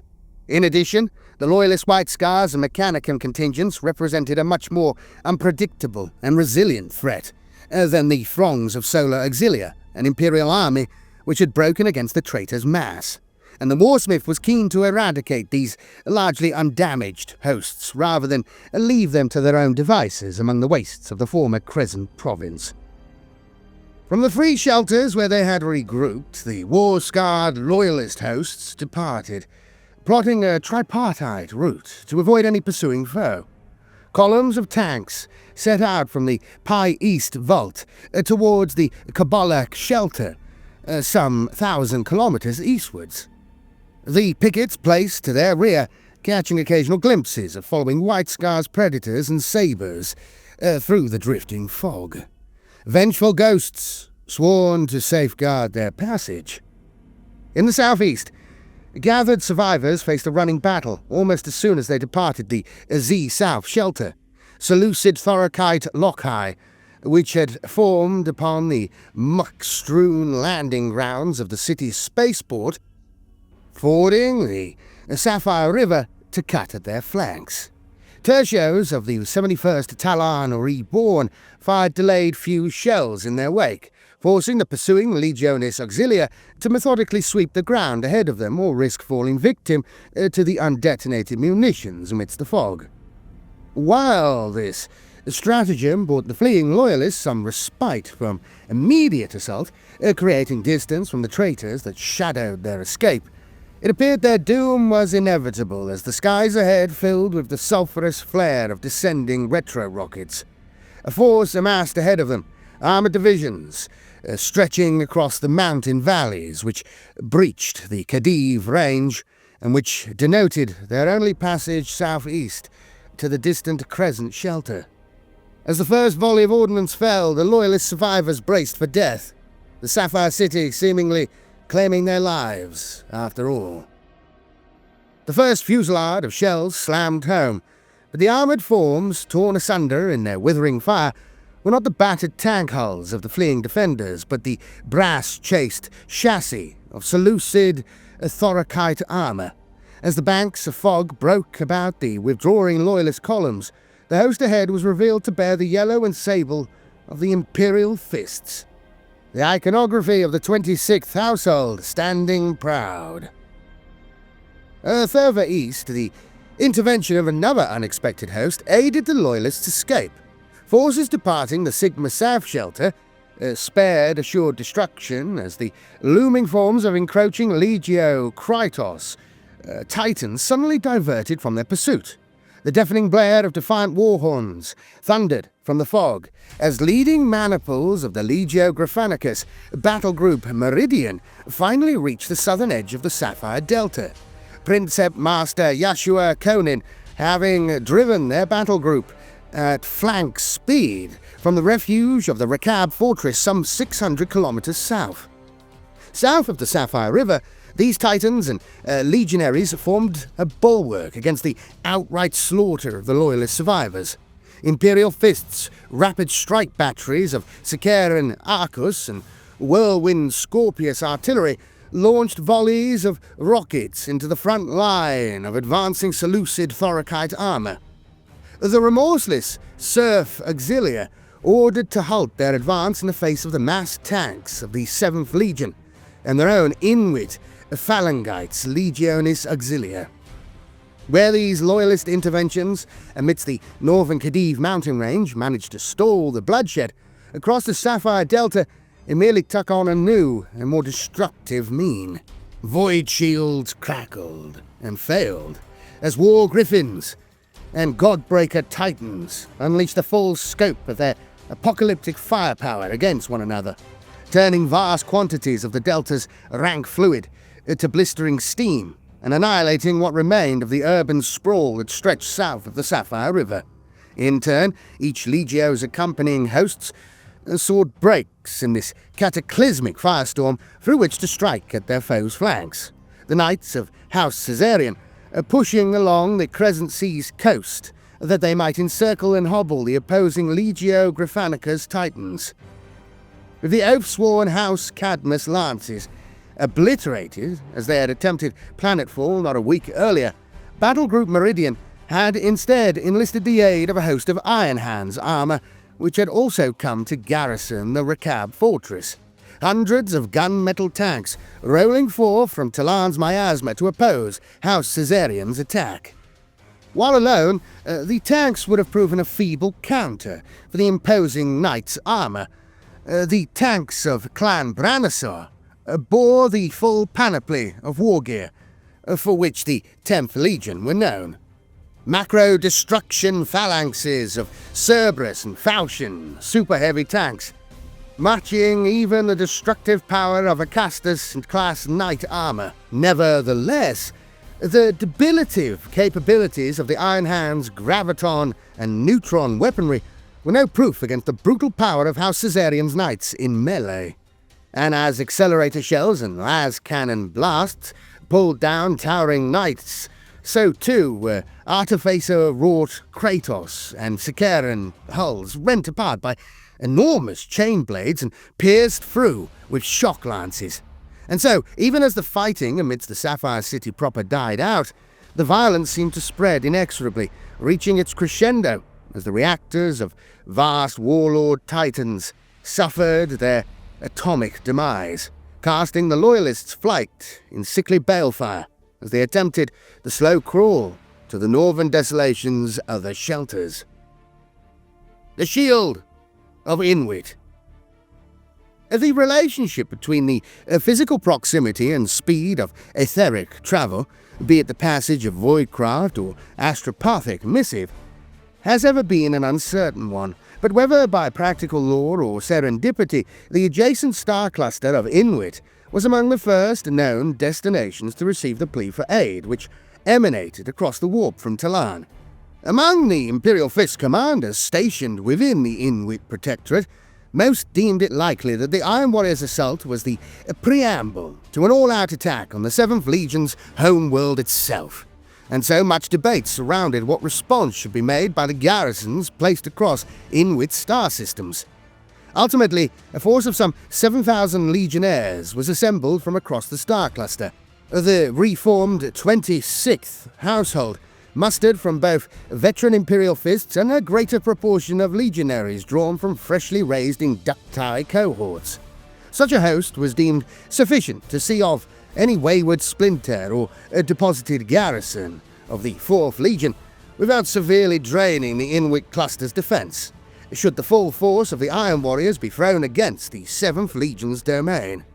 Owing to the prominent warp channel which linked the Inwit cluster to Tallarn and the surrounding trailing Tempest region, the 26th Household, reinforced by 3 cohorts of Inwit Phalangites Legionis Auxilia, was among the earliest Loyalist flotillas to translate into the Tallarn system in the week preceding the assault on the Sapphire City, intentionally breaching the warp among the system's outermost reaches so that it might assess the status of the conflict. The fleet made port at Pilgrim's Rest, ascertaining from the sub-cohort of Inwit Phalangites placed there by the light of Inwit that, contrary to their fears, the bulk of the 4th Legion had not yet departed Tallarn. For 5 days, Seneschal Vedasto Roche bade his warriors wait there. Accruing what scattered Loyalist vessels and embarked troops arrived at the system's edge into a slowly growing mass of ships. As the fleet anchorage's long-range augury arrays identified the first orbital maneuvers which heralded the battle for the Sapphire City, Seneschal Roche took his opportunity to strike. Even with the use of a half-dozen momentary warp shunts speeding their passage, the 26th Household and their allies would not arrive at Tallarn in time to intervene in the battle directly, though their role in forestalling the Iron Warriors' onslaught and ongoing presence upon the Northern Desolation would play a pivotal role in the war to come. World death.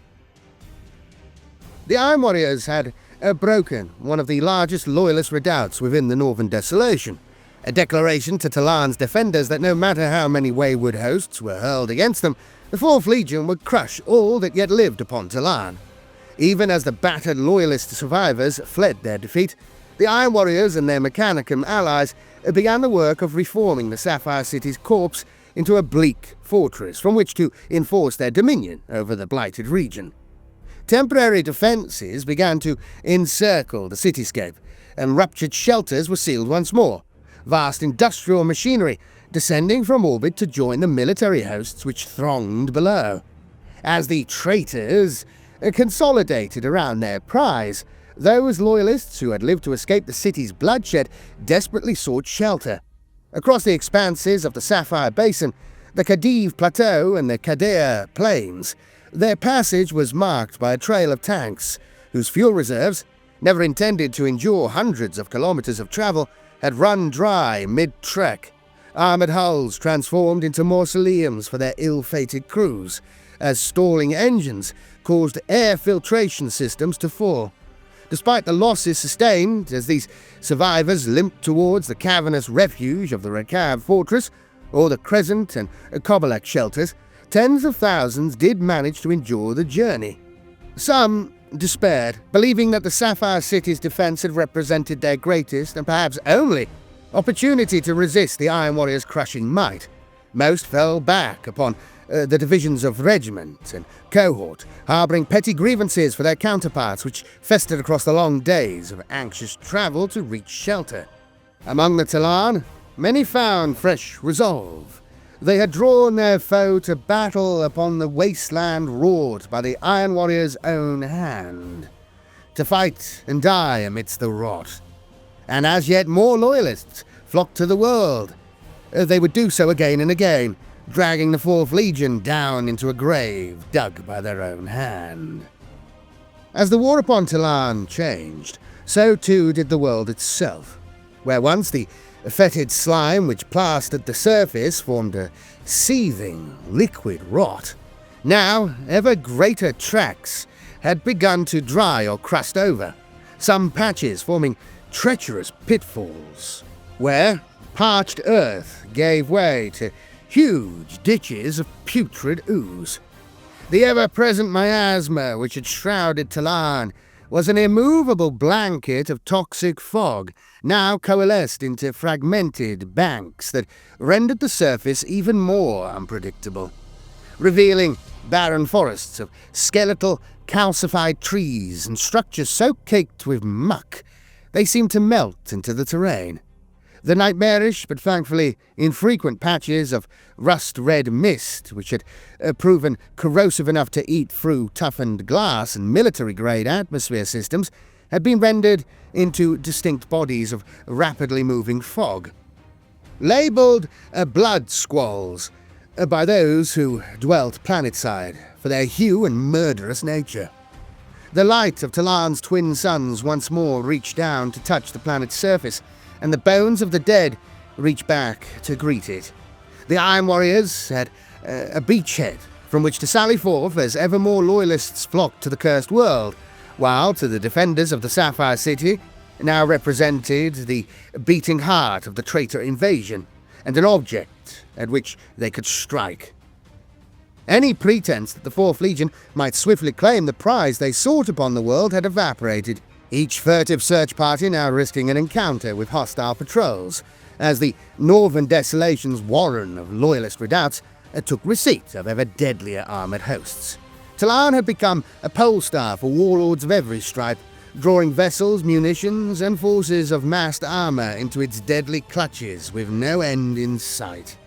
North of Tallarn, the Inwit Protectorate had been spared the Iron Warriors' immediate wrath, though no reprieve from the wider war was forthcoming. Even as Perturabo's sons had been ensnared by Tallarn's escalating war, so too had loyalist hosts from across the Segmentum Tempestus, depriving Inwit of defenders as Horus Lupercal's hounds circled. As Tallarn's deathly embrace crushed all who set upon the world, the Inwit Protectorate bled in kind, beset by reavers and conquerors ardent to deliver the prize of Dawn's fief to the Warmaster. The inconceivable scale of slaughter upon Tallarn had yet to bestow Perturabo the arcane weapon he sought, and in turn had failed to deliver the Inwit cluster from the traitor's onslaught. Nothing could ever have justified the immensity of Tallarn's death toll, but even to the bloodthirsty warmongers of Horus's inner circle and the Imperial War Council, the ever-intensifying campaign tasted as ash. As the war for Tallarn slipped from the control of either side's high command, it cast a bloody pall over the surrounding regions of the Segmentum Tempestus, a wave of conquests following the displacement of local troops and the passage of onrushing reinforcements. To the galactic southwest, the so-called Domain of the Reaper, surrounding Barbarous, swallowed up entire star clusters of now defenseless worlds, while the borders of the tenuous loyalist holdings around Deliverance retracted in the face of emboldened traitor and renegade hosts. Scores of systems across the southern Imperium declared for the Warmaster out of naught but self-preservation, though in their desperation to avoid the traitor's ire, they merely set the stage for even greater destruction as the growing shadow of hundreds of silenced worlds slowly approached from the east. Tallarn died for nothing. Its death throes drawing in billions to the slaughter and echoing outwards to unleash carnage across hundreds of surrounding worlds in kind. Here had all the sins of the Imperium come home to roost. A revenant of the Great Crusade's most heinous crimes made manifest in a crucible of bloodshed and misery. Addendum. The following will add additional context to the nature of armored warfare in the Horus Heresy. Legion. Armored warfare. The equation is simple. Every traitor wreck is one less scar upon the face of terror. Spearhead Centurion Jarrett, Iron Hands Clan Bransar. Memoirs of the Great Crusade by Otto Marthin, a Divisio Munitorum Administrator 2nd Class. Battle Tanks of the Legionis Astartes. The Great Crusade was the Legionis Astartes' mightiest test, the crucible of war in which they would refine the tactics employed in the use of armoured vehicles. While one might assume that the legions deployed armoured vehicles according to prescribed doctrine, the reality is that even within the same legion, different commanders would utilise these potent tools in wildly different manners.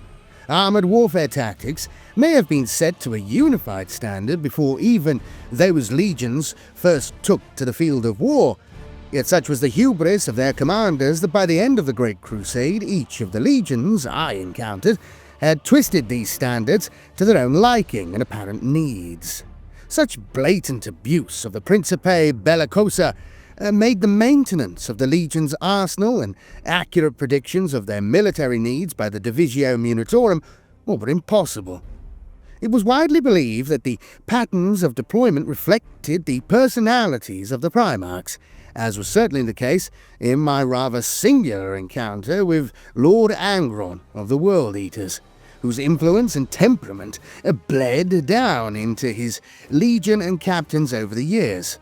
Some, it was said, were exponents of the continued use of established doctrine from the very start of the Great Crusade, while it is written that others, such as Rabute Gilliman or Alfarius, would ensure a constant evolution of the tactics of armoured warfare, including the development or adaptation of new war machines to join their legion's arsenals. This was generally based on the requirement of the theatre they were prosecuting, or a perceived lack of resource in a particular area of their armoury.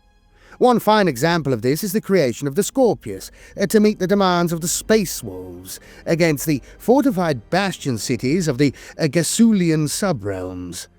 The merits of each approach had been debated at length, and each seems to have met similar levels of success overall, to the extent that it is impossible to definitively say which was more effective, though from a perspective of the logistics of repair and resupply, one was certainly more sustainable over lengthy conflicts.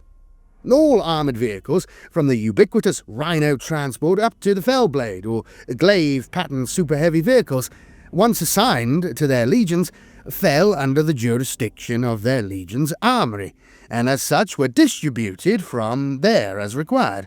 In practice, however, these assets were typically shipped either to Legion homeworlds or other Great Crusade way stations such as Paramar, to be allocated to the various expeditionary fleets as required. Each Legion or expeditionary fleet was typically assigned Munitorum aids to ensure the smooth transfer of material, and other tasks deemed too banal for Legionis Astartes officers.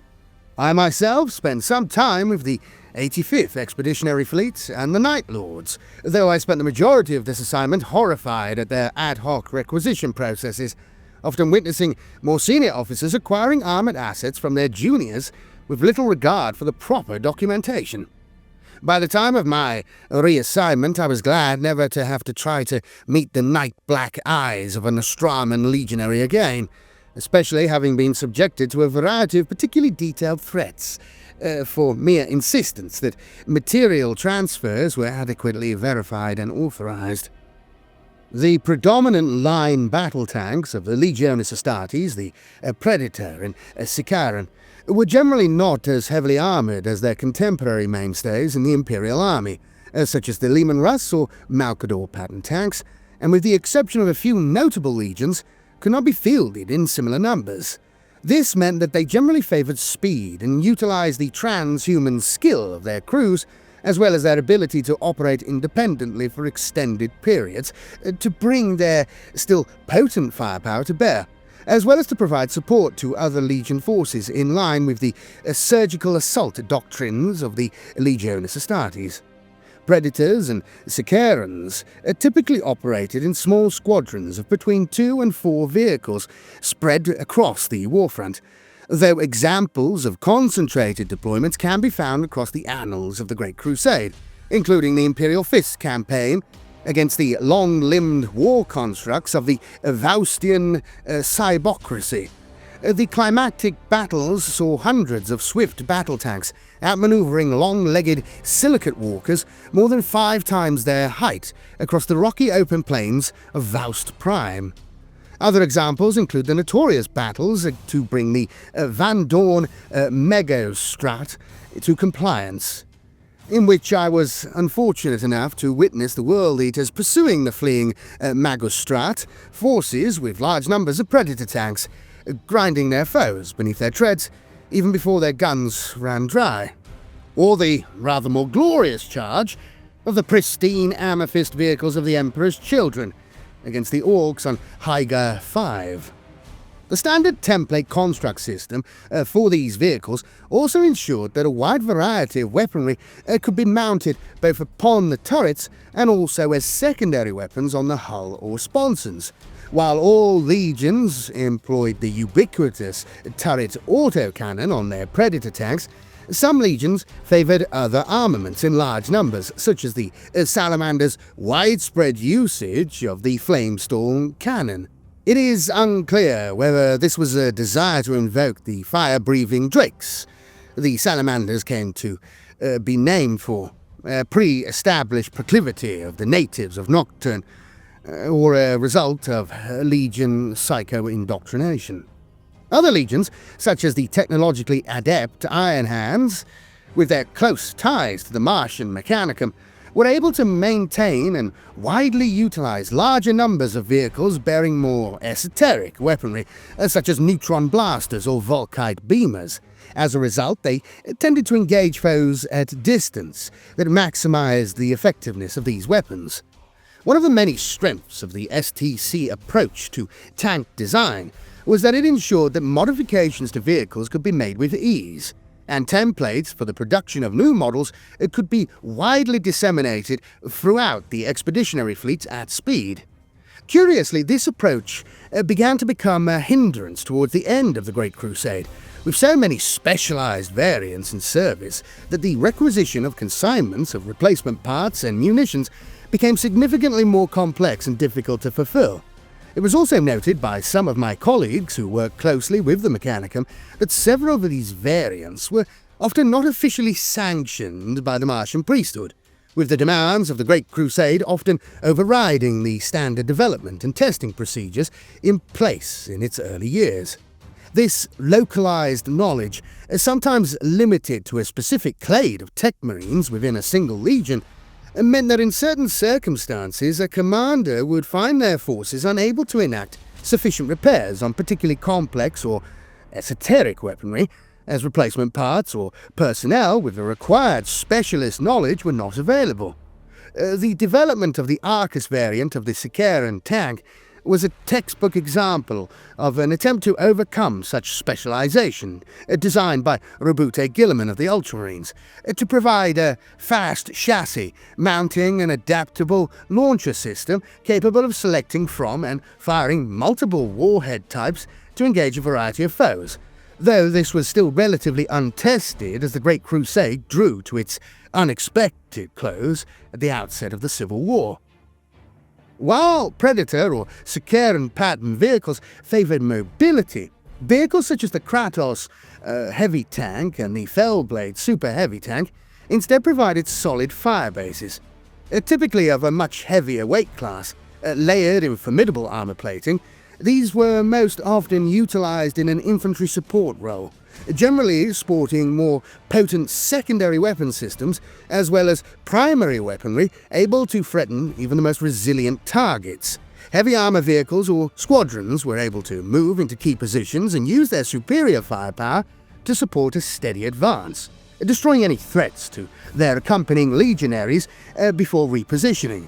This typically saw them take positions with a greater visibility over the battlefield, such as high ground or open plazas, where the range of their heavier guns could be utilised most effectively. Alternatively, in denser terrain or urban environments, they would form mobile strongholds, working in concert with supporting infantry, where their multiple primary and secondary weapon systems provided a linchpin around which to leverage a sustained advance. Their variety of firepower is sufficient to deter any attempted close assault by enemy infantry. Alongside the heavy battle tanks, the legions would also employ other heavy vehicles in assault roles. These were often more specialized vehicles, such as the Vindicator or Typhoon siege engines. Mounting heavier support weaponry, they were rarely employed in large squadrons and instead supplemented the firepower of other formations. These generally were not utilized on the front lines of an armored assault, however, as many lacked secondary weapon systems required to keep them safe during close-ranged engagements, and instead would be brought up to provide overwhelming force at key points in an enemy line to break it apart. The aggressive use of armored assets was often dictated by the general strategies of the legion deploying them. Some legions, most notably the Iron Warriors and the 10th Legion, showed a distinct preponderance of heavy armour and line battle tanks. Utilizing larger squadrons, they would engage the foe en masse, overwhelming them with punishing firepower, often deemed excessive by observers, but undoubtedly effective in its outcome. Oftentimes, this simply involved deploying their vehicles side by side in a line, advancing at walking pace to allow their supporting infantry to use their bulk as cover while pulverizing any enemy before them. This brutal tactic was famously employed by the Iron Hands subjugator battalions against the Orcs upon the scrap moons of Darsaira. The Orcs utilized this iron-rich moon as a vast factory for armored vehicles, its landscape dotted with ramshackle forges. Deploying by heavy lander in a vast line several kilometers wide, hundreds of vehicles of the 10th were firing, even as their tracks touched the surface for the first time. Similarly, such direct tactics were often employed by the 4th Legion in their siege actions. The Iron Warriors were already notorious for the levels of attrition they suffered, requesting significantly more shipments of fresh vehicles and ammunition than even the largest legions. On the fortress world of Vostres, the Primarch Perturabo assembled an overwhelming force of Typhoons and Vindicators. Shattering the fortress's defensive wall and destroying any heavy guns that could oppose his armoured battalions. By the time the first legionaries crossed into the city, hundreds of war machines were already at work within, shattering the makeshift strongpoints of the remaining defenders. This action was noted as having required the expenditure of significant resources, and several shipments of munitions destined for other expeditionary fleets were diverted. It was said that the Warmaster Horus himself issued the order to provide an unscheduled resupply to the Fourth once the compliance was achieved, ensuring none could countermand it. Conversely, several Primarchs were known to wield their armour as a precision blade, holding their vehicles in reserve to strike against targets of opportunity or to outflank and overstretch enemy forces, dividing their attention and allowing them to be isolated and destroyed. The Alpha Legion were, by reputation, experts in this employment of armour, though complete records of any notable actions appear impossible to uncover, even to those with the highest clearance. Fragmentary records exist of so-called Harrow Blade squadrons being employed to hit-and-run attacks on enemy supply convoys, fuel depots and ammunition stores. Contrary to the tactics of other, more direct legions, these deployments seemed intended to leverage the speed and mobility of the vehicles rather than their armour, and were often accompanied by fast-moving squadrons of jet bikes and speeders, allowing all elements to destroy targets of opportunity before moving away again. It has also been speculated by colleagues of mine within the Mechanicum that this approach was favoured in part because it enabled a conservation of resources, neither requiring excessive expenditure of munitions nor placing the assets in a position which might risk their destruction. Thus, this notoriously reclusive legion had less requirement to interact with the Divisio Minatorum, ensuring that records of the transfer of material and the legion's presence at various resupply stations were rare. The White Scars were known to utilize similar formations and tactics, their predilection towards speed ensuring their armories were packed with predators and Saccharans. Indeed, the constant supply of replacement parts in demand by their forces suggests a number of these may also have had unusual modifications to their engines, unsanctioned by the Mechanicum. One lauded example of their use of armour was the Brotherhood of the Enduring Blade's victory over the Eldari raiders plaguing the newly compliant Trithan's Fall. Responding to a distress signal as they travelled to link up with the 156th Expeditionary Fleet, they made planetfall into the midst of such an attack.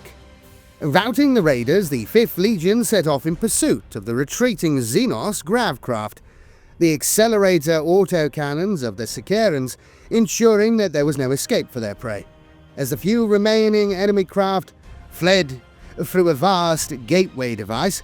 The White Scars laid it low, ensuring the continued safety of the Trithan's Fall.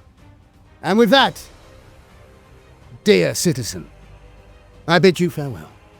Thank you for watching. I hope you have enjoyed this exploration of the Devastation of Tallarn. And I know what some of you are thinking. You're thinking, now I'd like the Devastation of Baal. Well, me too. But unfortunately, I've got to read through the whole novel, because unlike a lot of areas of the lore, for some reason GW has never really presented a sort of lore book that delves into that whole thing. But yeah, this is my first real attempt to get into some Horus Heresy stuff, some Horus Heresy stuff I should say, got to say it right, Horus. And yeah, I'll be doing a bit more of this as we go along, because I've never really explored that area much, other than like book reviews and stuff over the years. Yeah, this is great, and for those of you, I don't want to give too many spoilers, you need to read the novels really, because it delves into all of the events surrounding this. But essentially, the Iron Warriors never fully managed to break the Imperium presence here. But the whole thing, like it's like they're trying to make a sort of like a Stalingrad thing. You know, like it's just like attritional warfare and pointless. But like Stalingrad was, you know, like if they managed to break that, they would have got access to the Caucasus. So like, you know what I mean? Like you can't really do that. It's not quite the same thing. And also, like if the Iron Warriors had fully conquered the world, they would have been able to find the curses. And the curses comes back in the 41st millennium. It's part of like the Tallarn Imperial Guard Regiment's lore. That this black gate that they find, and it opens up. It's covered in demonic stuff and everything. And obviously in the Horus Heresy, I don't want to give any spoilers, that whole thing is covered. But it comes back again, like I say, in the 41st millennium. And the Tallarn basically face this demonic invasion. And I want to say, well, the Eldar show up and help them. And it's one of the sort of like big examples of cooperation between the Eldar and the Imperial Guard. Even though not really, because the Eldar are only doing it for their own purposes, you know. The Weaves of Fate. I want to say Eldred Ulthwan was there, but I'm not 100% sure without looking it up. But anyway, the Eldar and the Tallarn, the Imperial forces, beat the demonic horde back and closed this black gate. But that's what Perturabo was after. Anyway, basically Perturabo is ordered to leave Tallarn because it's turned into a slogfest, pointless, and it's just draining resources, and get himself to Terra, because we know how that's going to turn out. But yeah, great story. Really just like dark, super dark, you know. The Iron Warriors are like, I really like the Iron Warriors. I like Perturabo, and it's like, they are the most dark legion. It's so funny. Anyway, I hope you've enjoyed this. For those long-term viewers, I'm back into making new content now, rather than doing re-uploads as I have been doing. For those, just briefly, I had to take a bunch of content down because there was like a sort of scammy copyright thing occurring last year, so I had to nuke the channel, and I've just been re-uploading everything. So if you're after any of the new stuff that I haven't put up, it's because I can't put it back up again. You just have to trust me on this. And if you are after it though, it's on the podcast feeds. Search me on any major podcast feed and you will find my stream, my feed, and all the old stuff is on there. Additionally, I will be uploading a lot of the remakes of everything that I've put up here, and additional things, improved audio. Basically, I've just learned how to edit audio files a bit better, so the quality is improved. So I'll be uploading them as well as we go along. So definitely hit the podcast feed, and I'll be doing new stories on there as well. I'll notify you on YouTube as and when that occurs. But if you're after, you know, you want to fall asleep, you want to have a nice time, you want to listen to these amazing videos, head over there and you can get all the old stuff. But yes, new stuff is coming, hopefully every week. We'll see how things go. Do remember to like the video, give me a hype.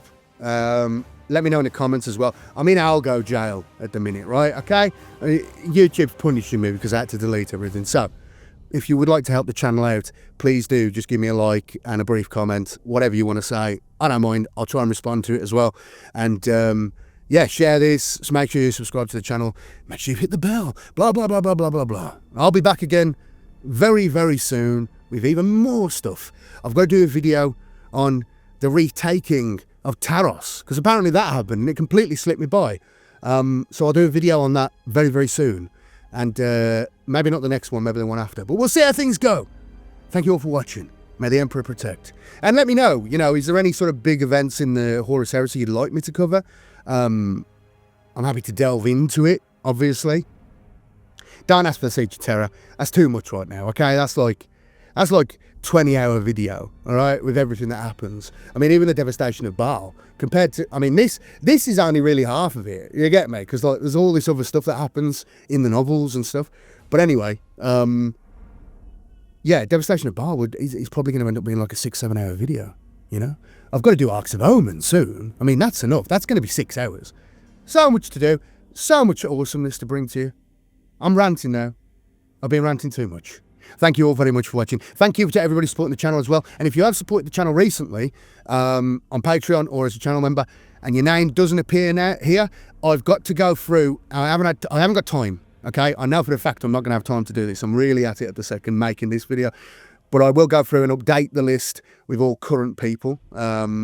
So yeah, if your name's on here and you haven't supported for a while, you're getting this for free. I'll see you later. Bye bye. May the Emperor protect.